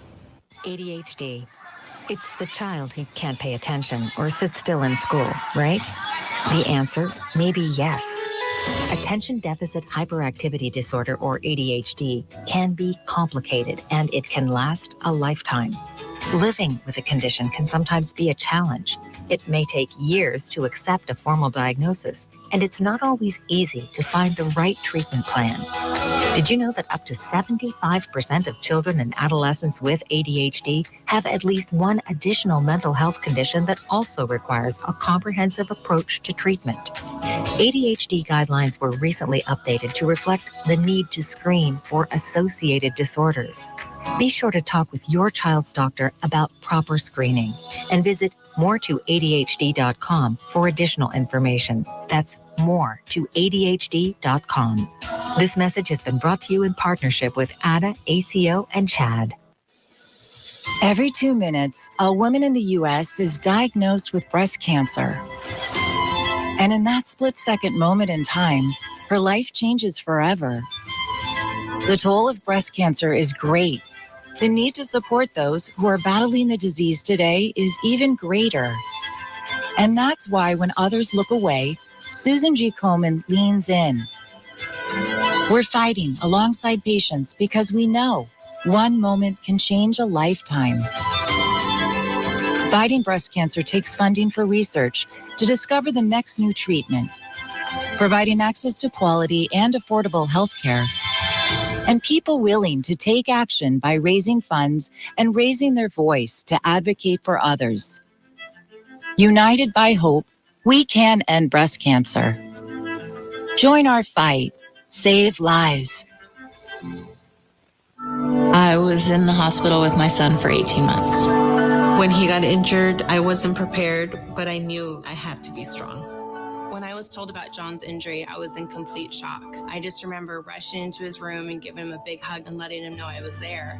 These veterans and families are just a few of the heroes we serve at Homes for Our Troops. For thousands of severely injured veterans, everyday life is filled with barriers. It was really the little things throughout the house. Counters that you can't roll up to. How to drag my wheelchair down steps. I want to help, but he is so determined. At Homes for Our Troops, we build specially adapted custom homes with features like wheelchair access, roll-in showers, and automatic door openers that allow them to function independently and focus on their recovery and family. This house is freedom. It's hope. It's a new beginning. This house has given me my family back. To learn more, visit hfotusa.org. Adopt US Kids presents What to Expect When You're Expecting. A teenager. Learning the lingo. Today I'm going to help parents translate teen slang. Now, when a teen says something is on fleek, it's exactly like saying, that's rad. It simply means that something is awesome or cool. Another one is totes. It's exactly like saying, totally, just shorter. As in, I totes love going to the mall with Becca. Another word you might hear is jelly. Jelly is a shorter, better way to say jealous.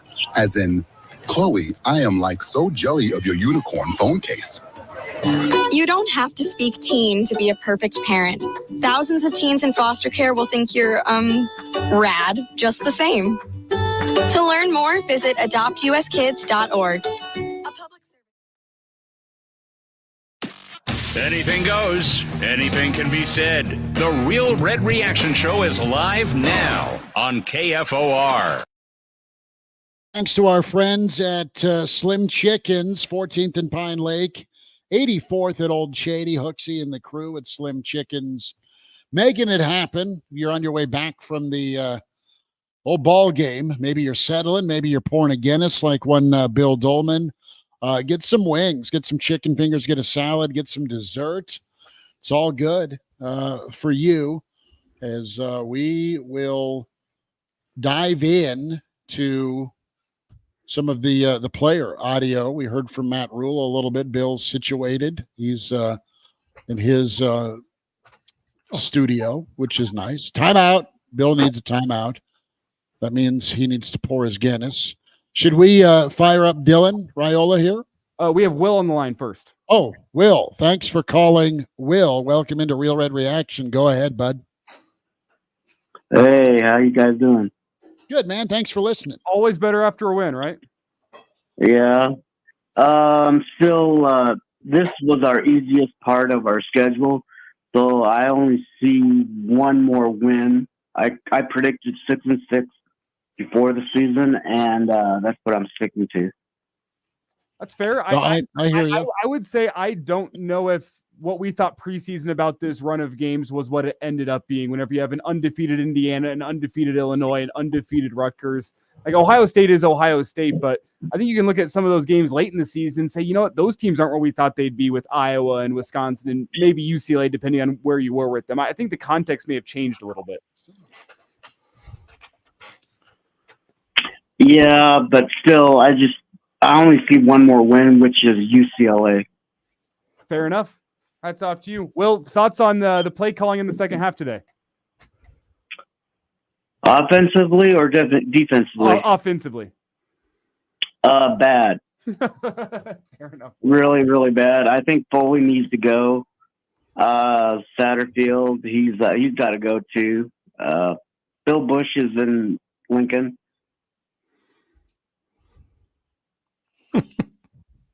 I'm sorry. I'm sorry. I had to go rescue my Will freaking thinks sandal. that Satterfield and Foley both need to go. Will, thanks for the phone call. Is he still with us? I think so. Yeah, Will? I'm still here. All right. So now I had to hop off mic for a second. The damn dog just ate my sandal. I'm showing it to you on video here. Will, any reaction to Schmitty's dog eating a sandal? No reaction.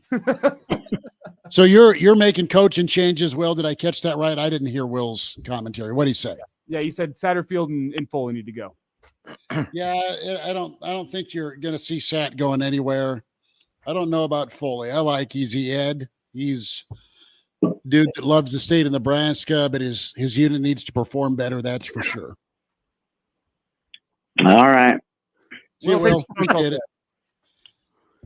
We didn't ask Will who he replaces them with, or did he say? He did say. He did? Yes. Okay, he said Bush because the world wants Bush. Or Guinness. Yes, that's true. Or who's his offensive coordinator? He didn't say one, so I'll say Elijah Herbal. Okay. If I'm going to sit here and be an armchair analyst, that means I can definitely call plays in a Division I Power 5 football game, right? Well, again, Lance took over the second half of that West Canaan game and did all right, let him do a win. So, I guess maybe Elliott Brown could be the new offensive coordinator and you kick Coach Kilmer to the curb. Wow. You look like with your with that sandal in hand, you look like you're ready for a George Bush press conference.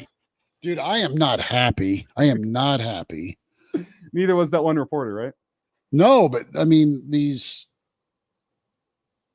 you turn your head for 2 seconds to do a post-game show, and the little furball decides to go destroy. Kurt emailed in, says Connor Boothroyd ran for 150 yards today. Did you see his game last night? Oh, it was nuts. It was impressive. Absolutely. What, 380 plus yards and 8 touchdowns? Yeah, that was incredible. That was absolutely incredible. 489-1240, 800-825-5865. Tiger Shark says, Schmitty, I have a German Shepherd too. I feel your pain. It wasn't the German. It was not the German. It was the damn Bernedoodle. The puppy. Sterling. All right, let's hear from Dylan. Let's hear from Dylan Raiola, his post-game comments. It's a short one from Dylan today. I would hope. Real Red Reaction, powered by Slim Chickens. Here's Dylan Raiola. I mean, hats off to their defense. They played a heck of a game. Had a great plan against us. I mean, those games happen. I hate to say it, but I mean, we just got to go back. And I thought it was a really good defense coming into this game. So our defense stepped up big time when we needed them, and couldn't be more grateful for them. And even our punter. I mean, Bushini is just a true just representation of our program, and couldn't be more proud to have that defense. And yeah, I mean, we won the game. That's all that matters. How would you rate his pass? Oh my gosh, he spun it too. I give him a 10 out of 10. I loved it. How much was the win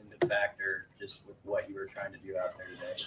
Yeah, it wasn't really a factor from a game plan standpoint. It was more just kind of figuring out where it was. You know, it kind of changed throughout the game, but you know, that's part of football. You got to play in different conditions, and yeah, we adjusted well, and I'm just glad we won. You moved it pretty efficiently in the first half. You had like 206 yards, I think, at halftime. What sort of shifted, or you think got a little off course in the second half? Yeah, I think just execution, and I'll take that one. You know, I missed some throws, you know, that we could have kept us on the field, and yeah, I mean, it's all part of learning, and just like I said, you know, if we didn't have that defense, we might be in a different point of view right now. But yeah, we'll get it cleaned up, and we'll make sure it doesn't happen again. First half of your first season is down.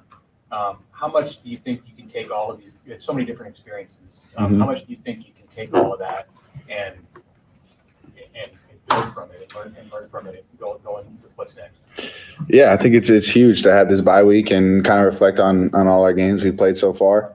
Understand what teams are trying to do and get after us for, and yeah, it feels good. You know, and naturally we want to settle and kind of just coast right now, but you know, we really gotta step on it and keep going. So, you know, I know our team will respond and we'll use the bye week to our advantage. But yeah, we're happy, and you know, it's nice to get a win going into the bye week. You know, we'd hate to have a L. Yeah. There were several short yardage conversions. You know, got the extra lineman, barely even in the game. I mean, just what do you think the run game's ability to get those tough yards? Yeah, our O-line's physical, and they pride themselves on it, and they work on it every day. So couldn't be more proud of those guys up front. Moved the line of scrimmage, and I think we were the more physical team in the trenches. So hats off to them. Hats off to my uncle getting them ready, and yeah, we'll keep the train moving. You get to reconnect with Sue. Yeah. What are your memories of him, and what was it like to see him this week? Yeah, it was awesome. You know, I haven't seen him since I was a little baby. Not baby, but 8 years old or something. And so I really only remember kind of just every time he made a play, I thought everyone was booing him. But they come to find out they're saying Sue. But no, I mean, I think that's one of the cool moments I'll probably never forget, is be able to share the tunnel walk with probably the greatest Nebraska defensive player to ever play this game. And yeah, it was good to reconnect. And I told him he's so lucky he had it, so stay a little bit away from me. It hurt me. Hey, halfway through your first season, what do you like about college football and about this team?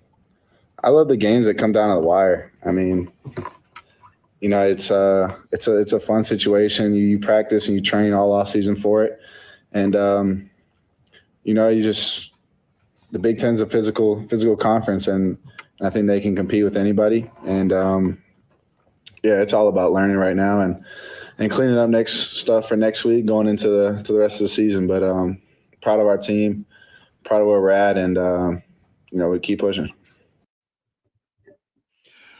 That was Dylan Raiola, and talked about missing some throws, getting things cleaned up, shouting out to the Nebraska defense. Nebraska's punting. You've got folks in the stream talking about Sat at South Carolina. It's a two-way street, Elijah and Bill, from an execution standpoint and what needs to be called at what time. And the truth of the matter is, you go into Indiana, you go into Ohio State, you've got the November slate in front of you that includes an Iowa and a Wisconsin. And as bad as UCLA's record is, they're a dangerous football team because they hang around with anyone they play. It doesn't matter if they're Penn State or LSU. It's a hard-fought job to vanquish them. They're a lot like Rutgers, where you just get out of Dodge with a win. And, you know, I think Nebraska fans are excited about that. Nebraska's finding ways to win, and it doesn't have to always be on all hitting on all cylinders. They rarely have hit on all cylinders. That's the Guinness being half full, Bill, is there's still a lot of football, not yours, but just metaphorically speaking. You still got half your beer left. They can play a lot better football. You just wonder how soon that's going to happen. And it needs to happen, Elijah, here by the time they get to Bloomington. Well, there's two sides of this to me. Where I've had complaints with Marcus Satterfield's play calling this year has been almost primarily whenever Nebraska is playing with a lead. And I think there's two ways you can look at that. One is, how do you want to call the game whenever you have a lead?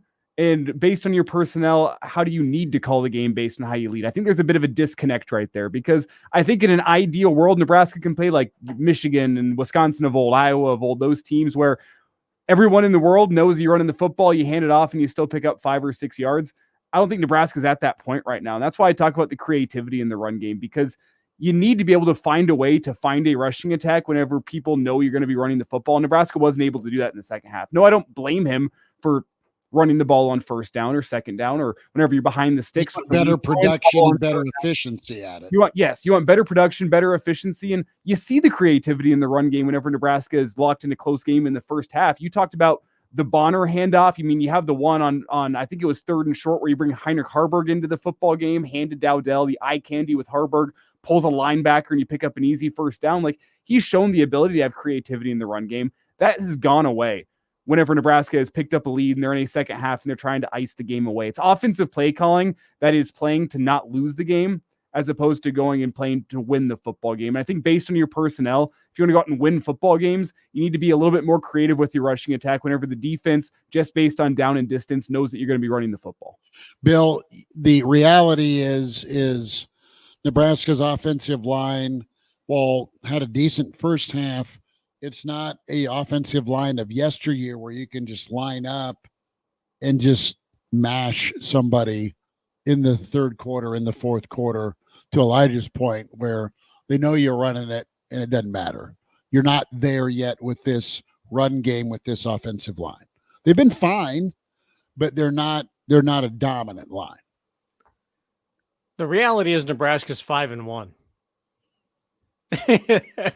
And look, Nebraska's running game is not, is it a dominant running game? No. Would it be nice to have a back like Monangai, where he can last, but somebody can last longer than a quarter?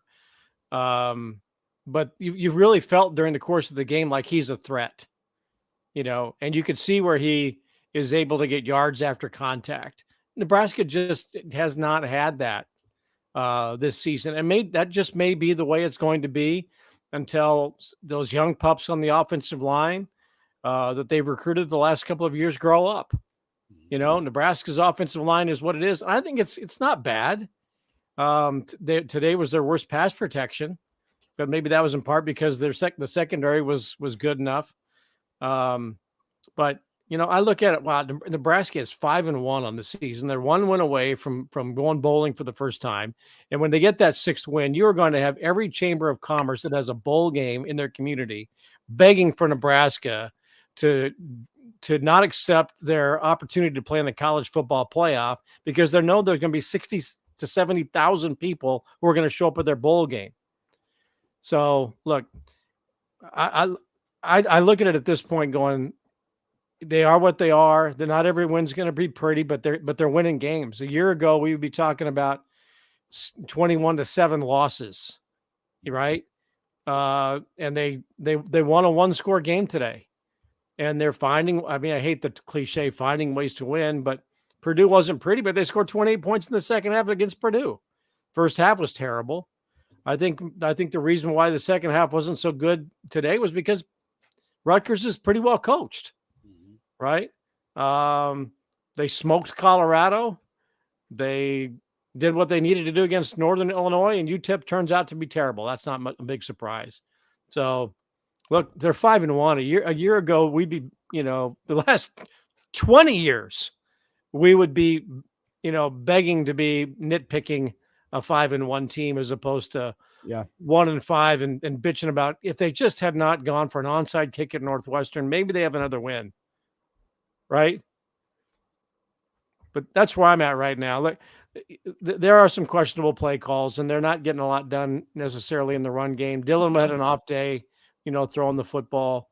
He looked like a freshman at times, but they're 5-1. And I think there's more than one win on the schedule the rest of the way. I'm looking at Indiana's schedule. They beat up on Florida International, Western Illinois 77-3. UCLA is terrible. Charlotte 52-14. They beat Maryland 42-28 and knocked off Northwestern today on the road. Nice win on the beaches of Chicago, 41-24. That's probably the most signature win of the season for Indiana, to win a Big Ten game on the road on the beach.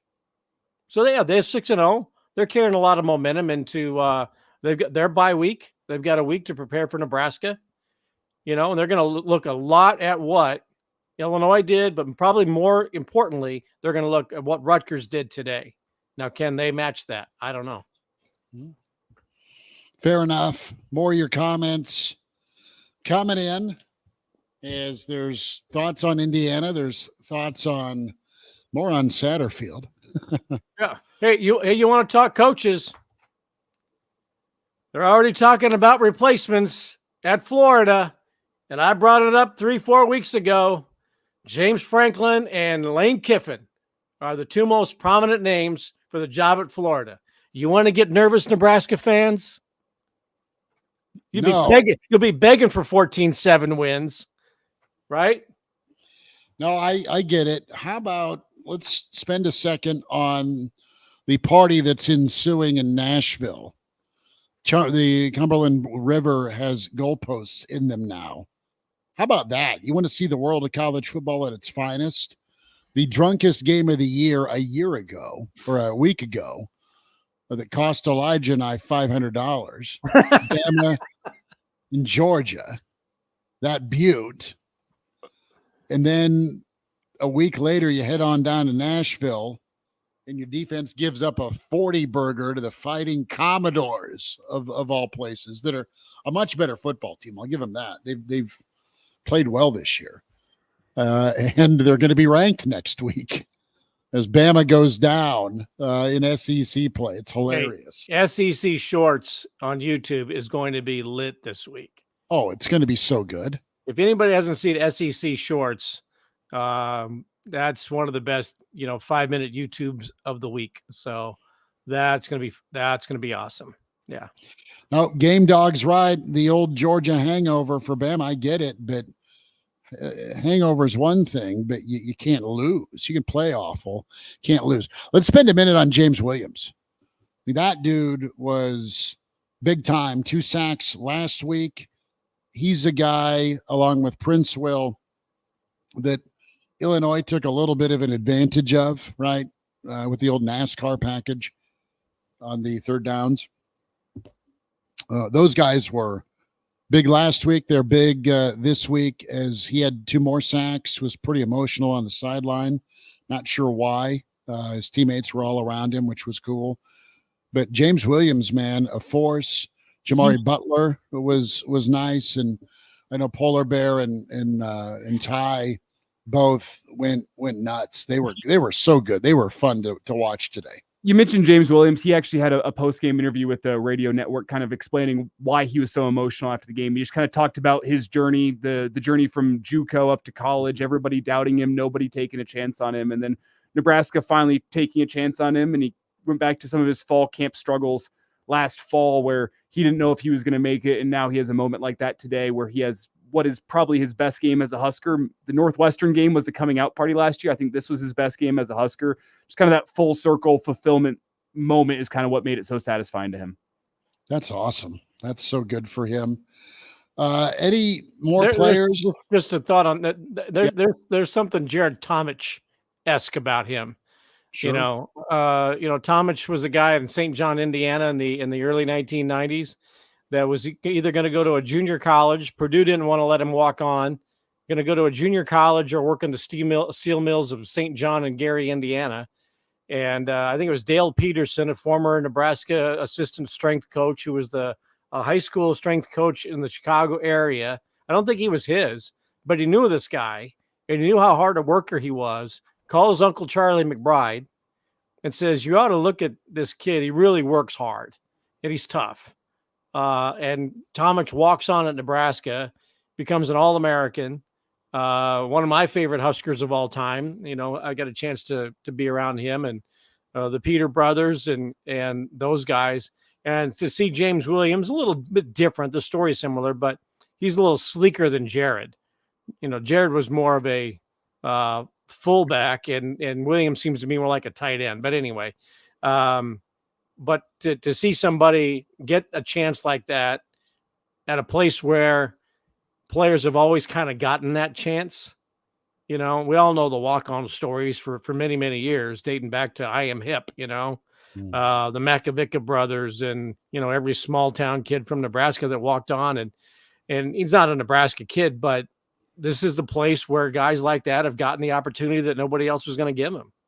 And today you looked at when he lined up, you just had a sense that he was going to make a play as opposed to who's that guy and who's he giving, you know, who's he giving a break to? Instead, he was the guy. He was the one that they were wanting to have the ball in his hands to take the last shot. And he made them every time. Good on him.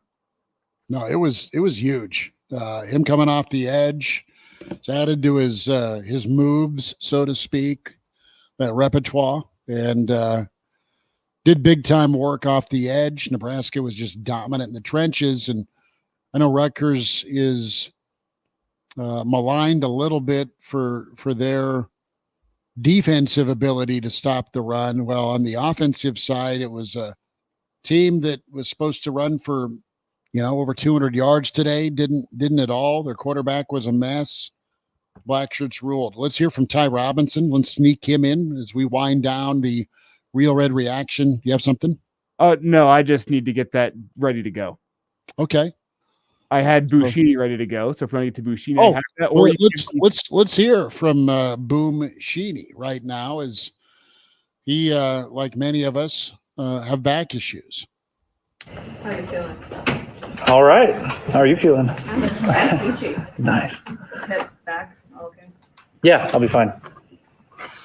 Would you like more of the pass or the 69-yard punt? 69-yard punt just because of the situation. Now, if Jalen would have scored, probably the pass. He told me he was going to score, but I'll have to get him to work on that a little bit. Were you surprised they did not come after you on that punt? On the last one? I wasn't, because when we faked it on him, we expected him to play a little bit less aggressively. I saw the two guys in the A gap drop right before the snap, so I felt like I'd have a split second longer to get it off, and so I was able to feel a little bit more calm back there. I'm curious, having a guy like Brett Maher, Mhm. can you lean on him? And give Oh, yeah, he's the I best. saw you guys, I think before the band came out, you were Mhm. punting that Yep, direction. when you yeah. made that, and that was basically the punt. Right. Right before. Yeah, he's just got so much like experience because he played in the NFL for so long. So just all these little situations, we're just bouncing ideas off each other. Hey, how are we gonna play the wind here? Different stuff like that. And so, yeah, before the last punt, actually, he came up to me and said, you know, there's not too many times that a punter has a chance to put a dagger in a game. But he said he called the shot on that and jinxed it or whatever. But yeah, so he's just an incredible tool for us. But that's someone who we need to continue to lean on, because obviously there's a lot of improvement to be made in the special teams area. What was the situation with the wind there in the fourth Mhm. quarter? Like, it was a 97-degree day. I think it's coming out of the south. And Yeah. you had It's crazy. at your Yeah. back Yep. in the fourth quarter. Like, did your coaches talk to you about wanting to win in the fourth Mhm. quarter? And how did you see? Because you have to be, I'm sure Correct. you have to be really aware of that as a pitcher. Yeah. So that's something we were looking at the forecast, and it was supposed to flip from like pregame. You guys know it was coming from the south, and it switched throughout the game. So that's something that Coach Will planned. We wanted the win in the fourth quarter, and it worked out great. And you know, it could have worked out. We might have 0 punts in the fourth quarter. Who knows? It could have gone a million different ways. But that's just something that the more Coach Rule, Coach Foley are here, they'll be able to understand the different ways that the winds are going to blow in the stadium, and they're really starting to take advantage of that. So I thought that was huge, because I felt that the Rutgers kid hit a couple touchbacks, and you know, that was huge instead of getting the ball at the one. So yeah, just learning to play the wind here is something that's going to be a huge advantage for Nebraska moving forward. Have you been in a game where the wind has been that much of a factor before? Oh yeah. I mean, last year when we played Illinois, I remember we had a kickoff that went to like the 20 and we recovered it just because it was like super windy. So yeah, you'll get 3 or 4 games a year in the Big Ten like that, but it's just important to try to hit a clean punt into the wind and see what happens. I got lucky on a roll today going into the wind, so we'll take our wins where we can, I guess. But yeah, I've been in multiple games like that since here. Was there ever a thought like that first punt? They got first punt. Yeah. Go down. Were you just shocked or hurt, or how bad? And was there ever thought like, oh, I can't go? I wasn't. I've had punts blocked before, so I wouldn't say I was shocked. I felt like I had a good operation time, so we gotta have to look at the film and see, how the guy came free. But I went over to the side, and the trainers started working on me, and I took a couple swings of the net, and my back was hurting pretty good. But honestly, it's not something I ever thought about coming out, because it's, God has put me in this position to be able to play here, and this is my senior year. Like, there's so many things. Like, why on earth would I like a little back pain? Like, who cares? To go out there and tough it out. And if I go shank it 5 yards and it's obviously better for them to put in Camden, then they can take me out that way. But I'm not just going to go out on my own terms. Like, that would just be not, the type of person that I want to be, for this team. We had multiple guys up here talking about how you are part of the defense. That's nice. Ty Robinson and Marquise Buford saying stuff. How does that make you feel on being such a big contributor to a huge one-score win? Yeah, I don't know. Those are nice words, but I mean, those dudes are dudes. Like, Ty's like a freak of nature, and like John, like I'm just a punter. But that's really nice of them to say that. I'm going competing against a ball, and they're competing against dudes that are trucking me if I go out there. So yeah, it's very nice. I mean, you guys are obviously working through some things in various areas of special teams. The last week, the effort that you gave to make several tackles, and then tonight to come back from injury and complete a fake punt at the end. Like, what do you feel about your role right now in setting an example for that whole group that's trying to get things right? Yeah, I think just try to be the same guy every day. I talked a little bit out there with Jess about just trying to insert myself into any position that I can to help the team better themselves. I don't want to be, someone who talks too much, but when there's an opportunity for me to either lead by example or say a thing or two, I'm going to try to do that as best as I can. And so I think over the last 2 weeks, if you've seen, I've had the chance or opportunity in the game to kind of help the team through more of an example role, whether that be making tackles or coming back today when my back was hurting a bit and trying to hit good punts. So, that's something I've just tried to do throughout my career. And it's showing itself a little more now than it has maybe in the past. But, just try to be the same guy every day, and, the results come. And if I shank it 5 yards, just be the same guy on the next punt, How many times do you practice that pass? Is that something you guys rep a lot? Oh, yeah. Yeah. I've been throwing since my freshman year. I feel really good in my arm. And so, it was crazy looking at the film. They don't cover the gunners past 10 yards, like, ever. So we were like, we owe it to the football gods not to throw it at them. So, it was just a great route by Jay Lloyd. Actually, we were out there at halftime on our practice field because we didn't want them to see anything, throwing on the grass, and I felt good. So we've practiced that thousands of times. Not just that route. That route was specific to this week, but we've been throwing a ton, and I've threw a couple with the quarterbacks this week just because we knew that we had a really good shot with that. So. When was the last time you threw a pass in the game? Never. Yeah. A lot of practice, though. You go on that little turf field, or is it the grass field you're talking about? The grass, just because we wanted to go the same direction as the game field for the wind. Yeah. What's the longest punt you've hit in the game? 74 versus Wisconsin. Definitely wasn't my best punt, but it was my longest. Anything else for Brian? Awesome. Thanks, guys. Oh, Buscemi, man. Good on him with the kicking, the old vicious tackling so far this season, the pass completion, and he's going to go probably unwind with whatever woodworking he'll do tonight in his shop. I love it. The other Brian says Schmitty loved the grass or turf question. I mean, yeah, it's like, why? Who gives a crap? But from a reality standpoint, that's how detailed this coaching staff is, where they were practicing it into the wind, trying to simulate the situation as well. But Billy D, Elijah, you saw I formation, you saw ISO, you saw Liebentrip, the fullback. That I think is something positive. With Nebraska get going heavy and being able to run the ball early in the ball game. Bushimi hitting some key plays with his when called upon and shaking off, a disastrous start that's not his fault. Great Red Shark says Bushimi sounds like my lawyer.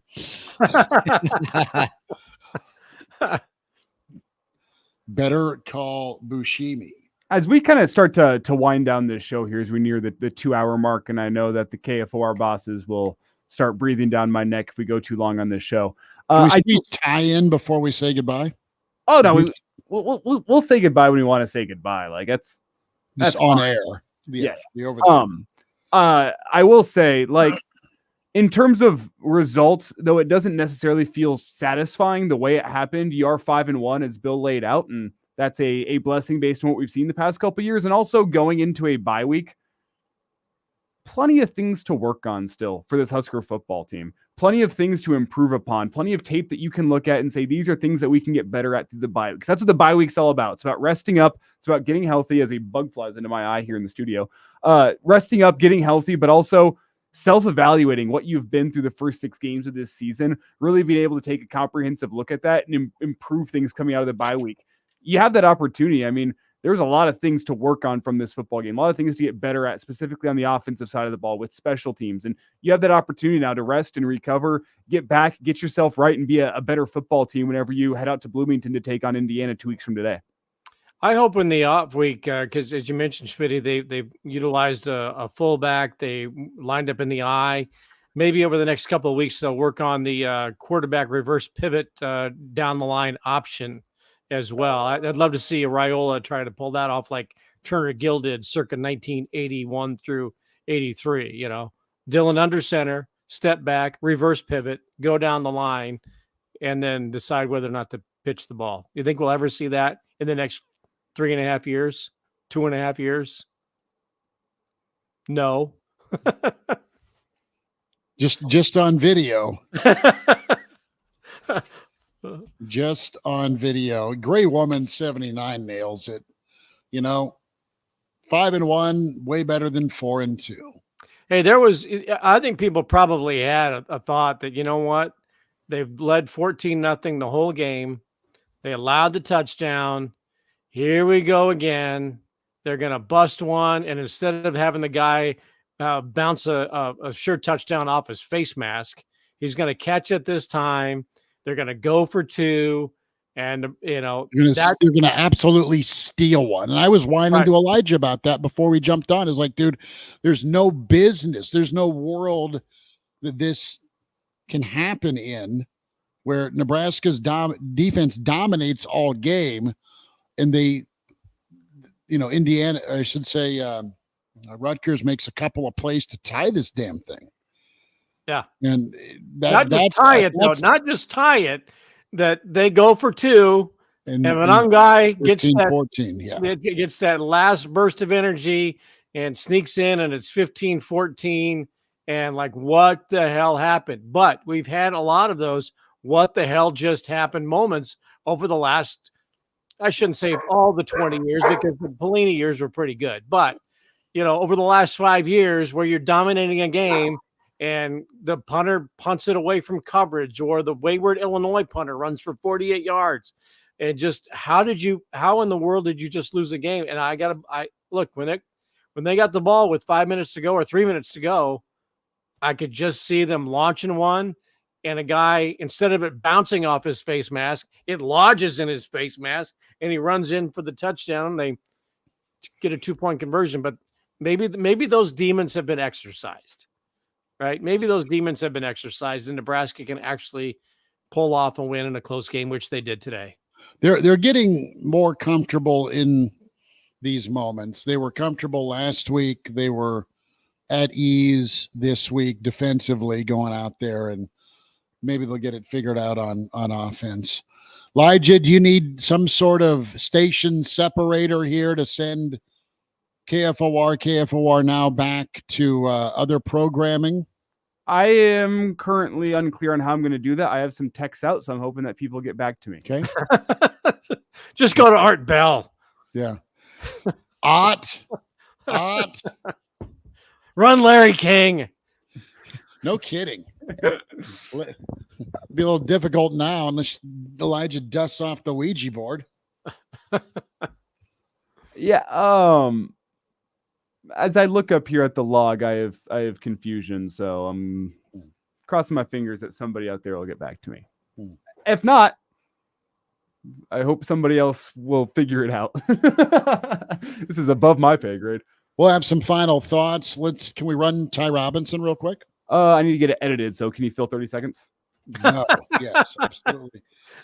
Bill? Dude's on the air for 80 hours a week. I think he's got 30 more seconds in him, no matter how bad he's No, it's all good. Bill, Royals Yankees this week, man. How about it? You got to remember some of those classic Royals Yankees late 70s, early 80s hate fests that went on. Yeah, and I was at a Royals Yankees game in Kansas City when Jim Fry was the manager of the Kansas City Royals, and he came out into the parking lot. I think there was like an underground tunnel or something in the parking lot in Kansas City, and it was by my car. Well, I was a kid at the time, and the only thing I had for him to sign was a Yankees pennant. And that's where I learned the phrase, "You got to be effing kidding me," for the first time in my life. He signed it, though. I've said, that's all I have. I don't know why I even had a Yankee pennant. I'm a Dodger fan, but nevertheless, I did have Jim Fry at the height of the Royals-Yankees rivalries, George Brett and all those Frank White and Cookie Rojas and all of those players with the Royals. And he signed my Yankee pennant. What's hilarious is Dolman. All right, story time. Dolman's running ESPN. It's like, dude, we're going to affiliates day. A dear friend Aaron Babcock was a PR man for the Royals. So this is what, 15, 20 years ago, almost close to 20 years ago.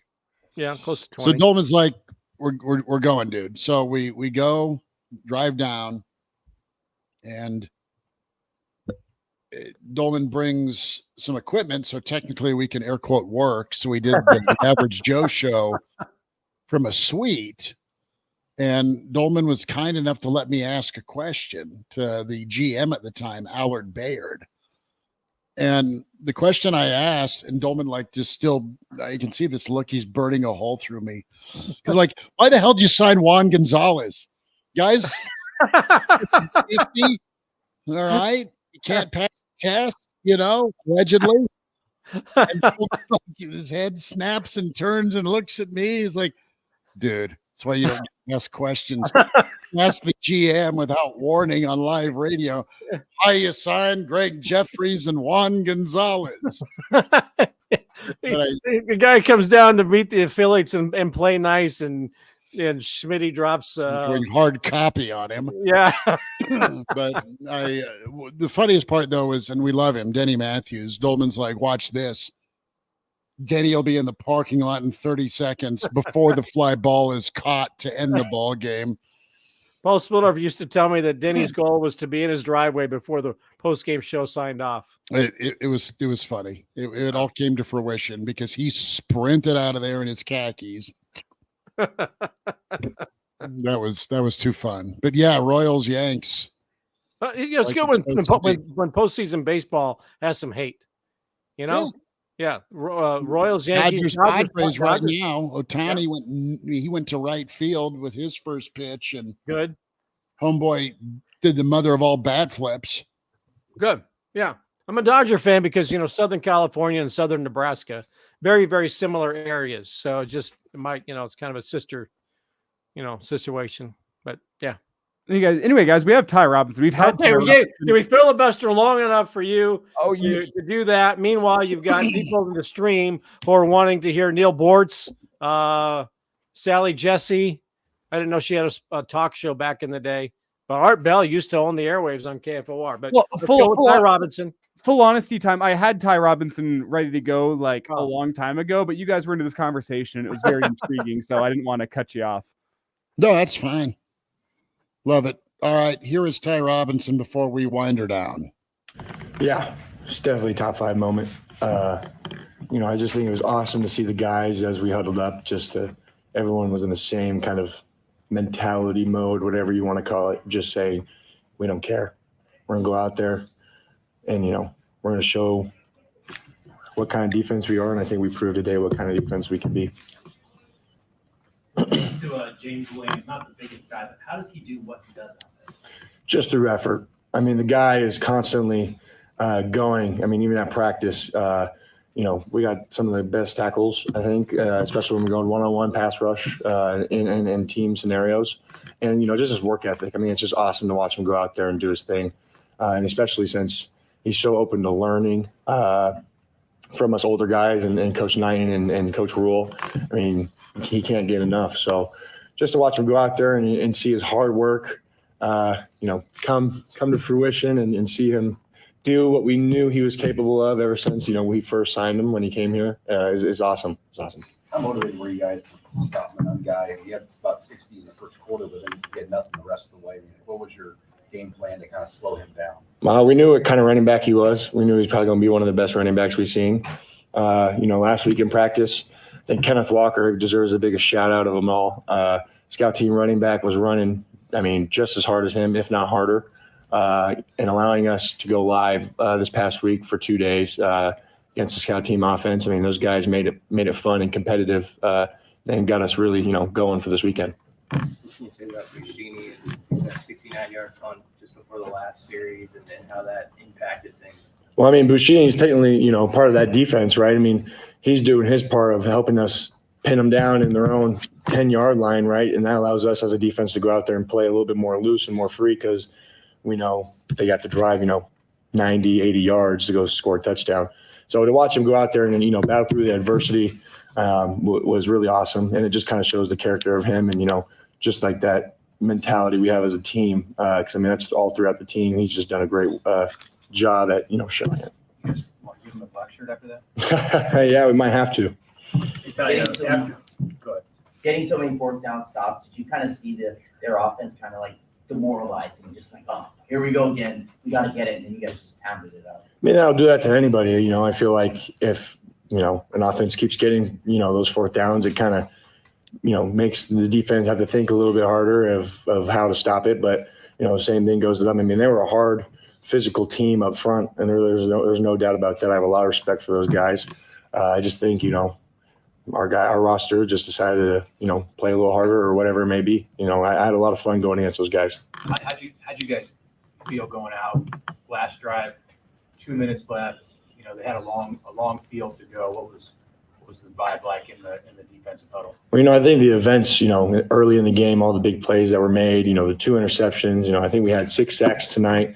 I think they all, and even that goal line stop, they all fueled that last drive to go out there and just say, this is the defense we are, and this is the defense that we're going to, become still and be here for the rest of the season. So to go out there and, all 11 guys do what they're supposed to do, it ends up winning the game. Hey, Tice, you guys played 6 games, 6 weeks, get a bye week. How needed is this bye week? I think it's your last home game for about a month now, though. You'll be on the road for a key stretch. Yeah, no, you guys are fired up to still, it wouldn't matter if we didn't have the bye week or not. I think it'll be a good mental reset, mentally, physically, kind of get the bodies back a little bit.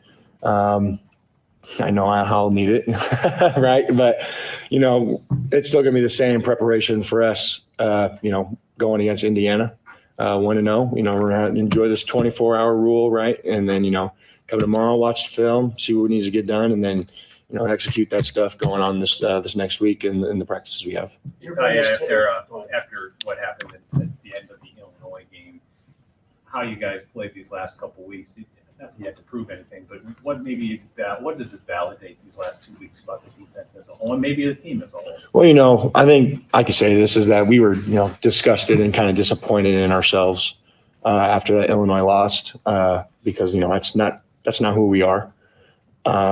And, we really had to come back and ask ourselves who we really were and remember, what we were capable of, especially with the guys on the defensive side of the ball.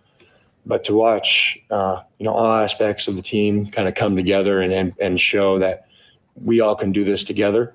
I think it started, at Purdue. It was awesome to go out there and get that win. And I think it just added on to, like I said, the preparation this last week. I mean, we were all aspects of the team were in watching film on anything we could. Anything else, Tuck? Your biggest takeaway from the Dominican Super game? He really pounded us, or I guess he kind of really asked us this one question was, what's your why? He explained what his why was to us and, why he was the player he was and how that motivated him. And I think, that was kind of a big message for us this whole week from, my own coach, Coach Nyan, to Coach Rule, to Dr. Stout. I mean, it kind of just seemed like everybody was coming from a different angle and just asking, what's your why? Why are you here and why do you do it? And, I think tonight we found out that a lot of guys found their why. And I think it's just going to get better from here. Good stuff from Ty Robinson. We're winding down Real Red Reaction. Slim Chickens brings it to you. All the post-game coverage, 84th and Old Cheney, 14th and Pine Lake. Nick Ceasy on Twitter says, Schmidt Radio, I started drinking hard in the first quarter. Still going now. Chasing point 3. Didn't think we would lose, but why do we have to make it so exciting? Jeff tweets in, I said 35-10. I'll settle for 14-7. A win in a one-score game is huge. And, that's the world you live in college football as I'm watching footage of the goalposts. Can I ask, did the back being carried down Broadway? That was awesome. Can I ask the question? Did the line in Vegas finish at 7.5, 7, 6.5? Do we know where that line finished at? Because I'm sure that's very important to some people. I saw it at 7 the whole way through. So push? We're talking push today? Probably a push. And people don't like us talking gambling. Look how accurate Vegas is. They nailed it. Again, the unders as well. But Bill. Oh, look at Brennan. Look at Brennan. Okay, Black Hills Brennan got in at 6.5. High five, Big Cat. Congrats, Black buddy. Hills Brennan with the win. But the Average Joe Sports Show Sunday live pod at 10:30, brother. What are we going to be hitting on? Well, my guess is, again, thanking Ty Robinson and Nash Hutmaker for listening to the Average Joe Sports Show and stepping up the Illinois Mulligan today. Because we talked about how the defense was going to have to step it up and win it. And I think you have to say that they did that. Expected it to be a game kind of like this because of the matchup between Schiano and Rule and the two staffs. I mean, this was a Big Ten coaches kind of game, right? And Greg Schiano proved why, he's great for that Rutgers job. And he's got a foundation in place. They played to their signature, and Nebraska was just better. Nebraska deserved to win the game today, and they won. That's the bottom line. It could have been, look, I don't think you can leave today's game and say Purdue left points on the field, No. I don't think there was any point other than the guy, doinking one off his face mask. That was one that, the guy had. They ended up scoring anyway. So, I mean, Nebraska, quite frankly, it's not like Rutgers. They drove it a little bit and they got into Nebraska territory 7, 8, 9 times. But right. Nebraska was so good in red zone defense. I think 1 for 5 today. And Nebraska was 2 for 2 in their red zone opportunities offensively. Well, and think about this too. Nebraska had 3 drives in the second half that began at the 2, 2, and 3. Mm-hmm. And that's a field position game. Yeah. And so it's one thing for, look, they blocked the punt and had 6 plays from the 3 and couldn't score. That was amazing. That's up there with Nebraska's goal line stand at Illinois last year.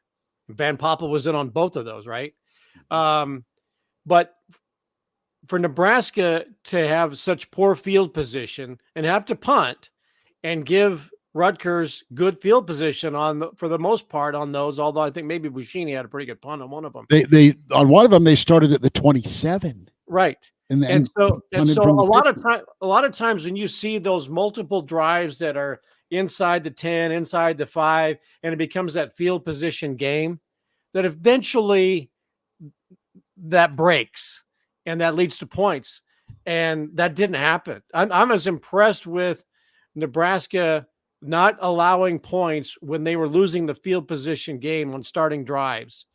That is pretty amazing. Usually you start a drive at the 2 and you punt it away. They're getting the ball at the 27 or at least inside the 40, and you're giving up a field goal or you're giving up a touchdown, and you're just demoralized. And a team takes advantage of that 3 times in the second half, 2, 2, and 3 yard line. And that defense, that's really, really impressive. So Nebraska's defense had, some down moments in the Illinois game. Yes, that's why they lost, but they still had a chance to win.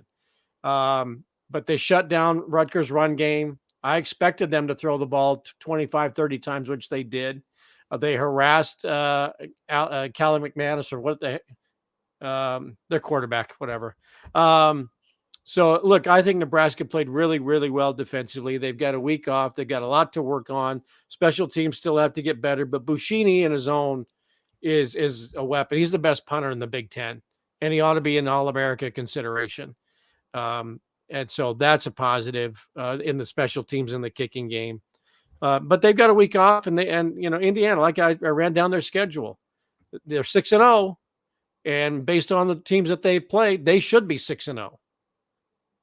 Huskers and Nebraska's 4-1 and has a pretty salty defense. And to your point, Bill, I think what today did is today established where Nebraska is in the Big Ten, and they're on that same tier with Indiana and really with a lot of teams. Because the way I see the Big Ten right now, you have Ohio State and Oregon, 1A, 1B, not too far behind based on what I've seen. Penn State, and I know they struggled a little bit with UCLA, but hey, it's going to happen.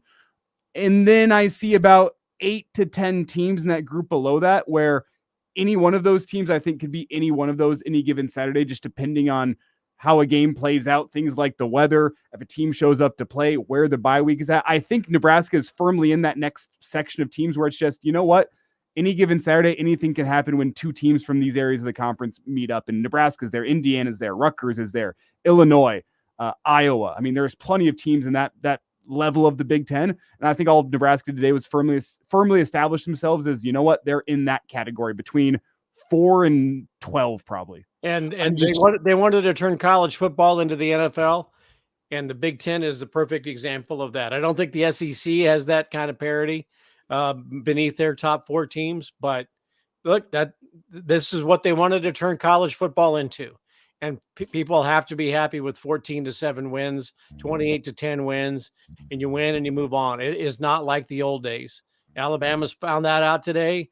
They're still going to make the playoff, right? But maybe this is the way it is. And what are they calling it? The College Student Football League. Mm-hmm. Oy. Well, 4 sacks, 9 TFLs, 2 of 14 on third down for Rutgers. 2 of 6 on fourth down. We'll be back at you. Find us tomorrow at 10:30. Live Average Joe on YouTube. Thanks. Are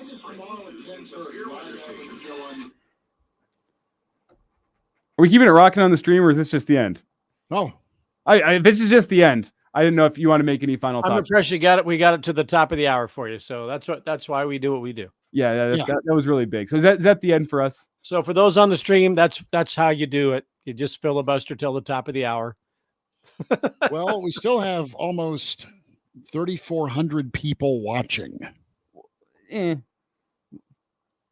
Depending on how the Twitter number works. Keep talking. Hmm.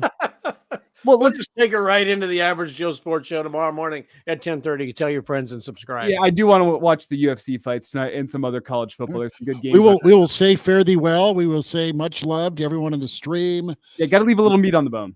On Twitter and on YouTube. Thank you much. KFOR Now, KFOR Facebook, KFOR the stream as well. Black Hills Brennan is all over it. Says Toga. Can't you hear old Belushi screaming it? Toga. Oh, Tiger Shark Diver off the top rope. He says, "What the hell are you going to do, Elijah? Find a girlfriend?" Wow. It's not very nice. He's not. Appreciate all of you for hanging out with us. We'll You know what I'm be, gonna do? I'm going to go home and watch more sports is what I'm going to do. Hey, and a nice moment at the game today when they showed Greg Sharp in the booth. Yes. I saw him today, wished him a happy birthday. So we wish Greg a happy birthday. And I know I got to be in the booth a couple weeks ago. I was as thrilled as every other Husker fan to see him there, and happy birthday to him and blessings to him and his family. He's right back where he loves being, and I'm glad he's there. Well, that is important to note and say, and Greg's money. Also, the tribute that they put forth for Dr. Pat Clare. Oh, yeah, was absolutely. incredible. And Yep. The number 44 in the end zone, I believe, today. So we love the Clares. Always love the Clares. Johnny Clare, Johnny C. He's watching his Padres right now, I think. But we love those folks as well. So some parting hugs to those that we're thinking about. And always find us. We'll be back on Hail Varsity Monday at 4. We'll be back at reviewing and previewing 10:30 tomorrow at the Average Joe Sports Show live Sunday pod. And thanks for tuning in to Real Red Reaction. Slim Chickens, man. Appreciate you guys for making it happen. Hit that drive-through, hit that dining room, get a salad, get some chicken fingers, get the dessert, get some sweet tea. And fire up some wings, man. All sorts of amazing flavors, or the dry rub. Get the Slim Chickens, 14th and Pine Lake, 84th and Old Cheney, both locations for you in Lincoln. And can find us, as always, Hail Varsity YouTube, Twitter, and Real Red Reaction, YouTube, Facebook, and Twitter as well. Billy D, we'll let you be tonight. Pour another Guinness. Thanks. Elijah? My dog drank the last one. Oh, no. You be good. Appreciate you. And Brennan from the Black Hills has gotten into some of the wedding gift. I love it. On that note, I'm going to go get some new sandals. Peace out. We'll see you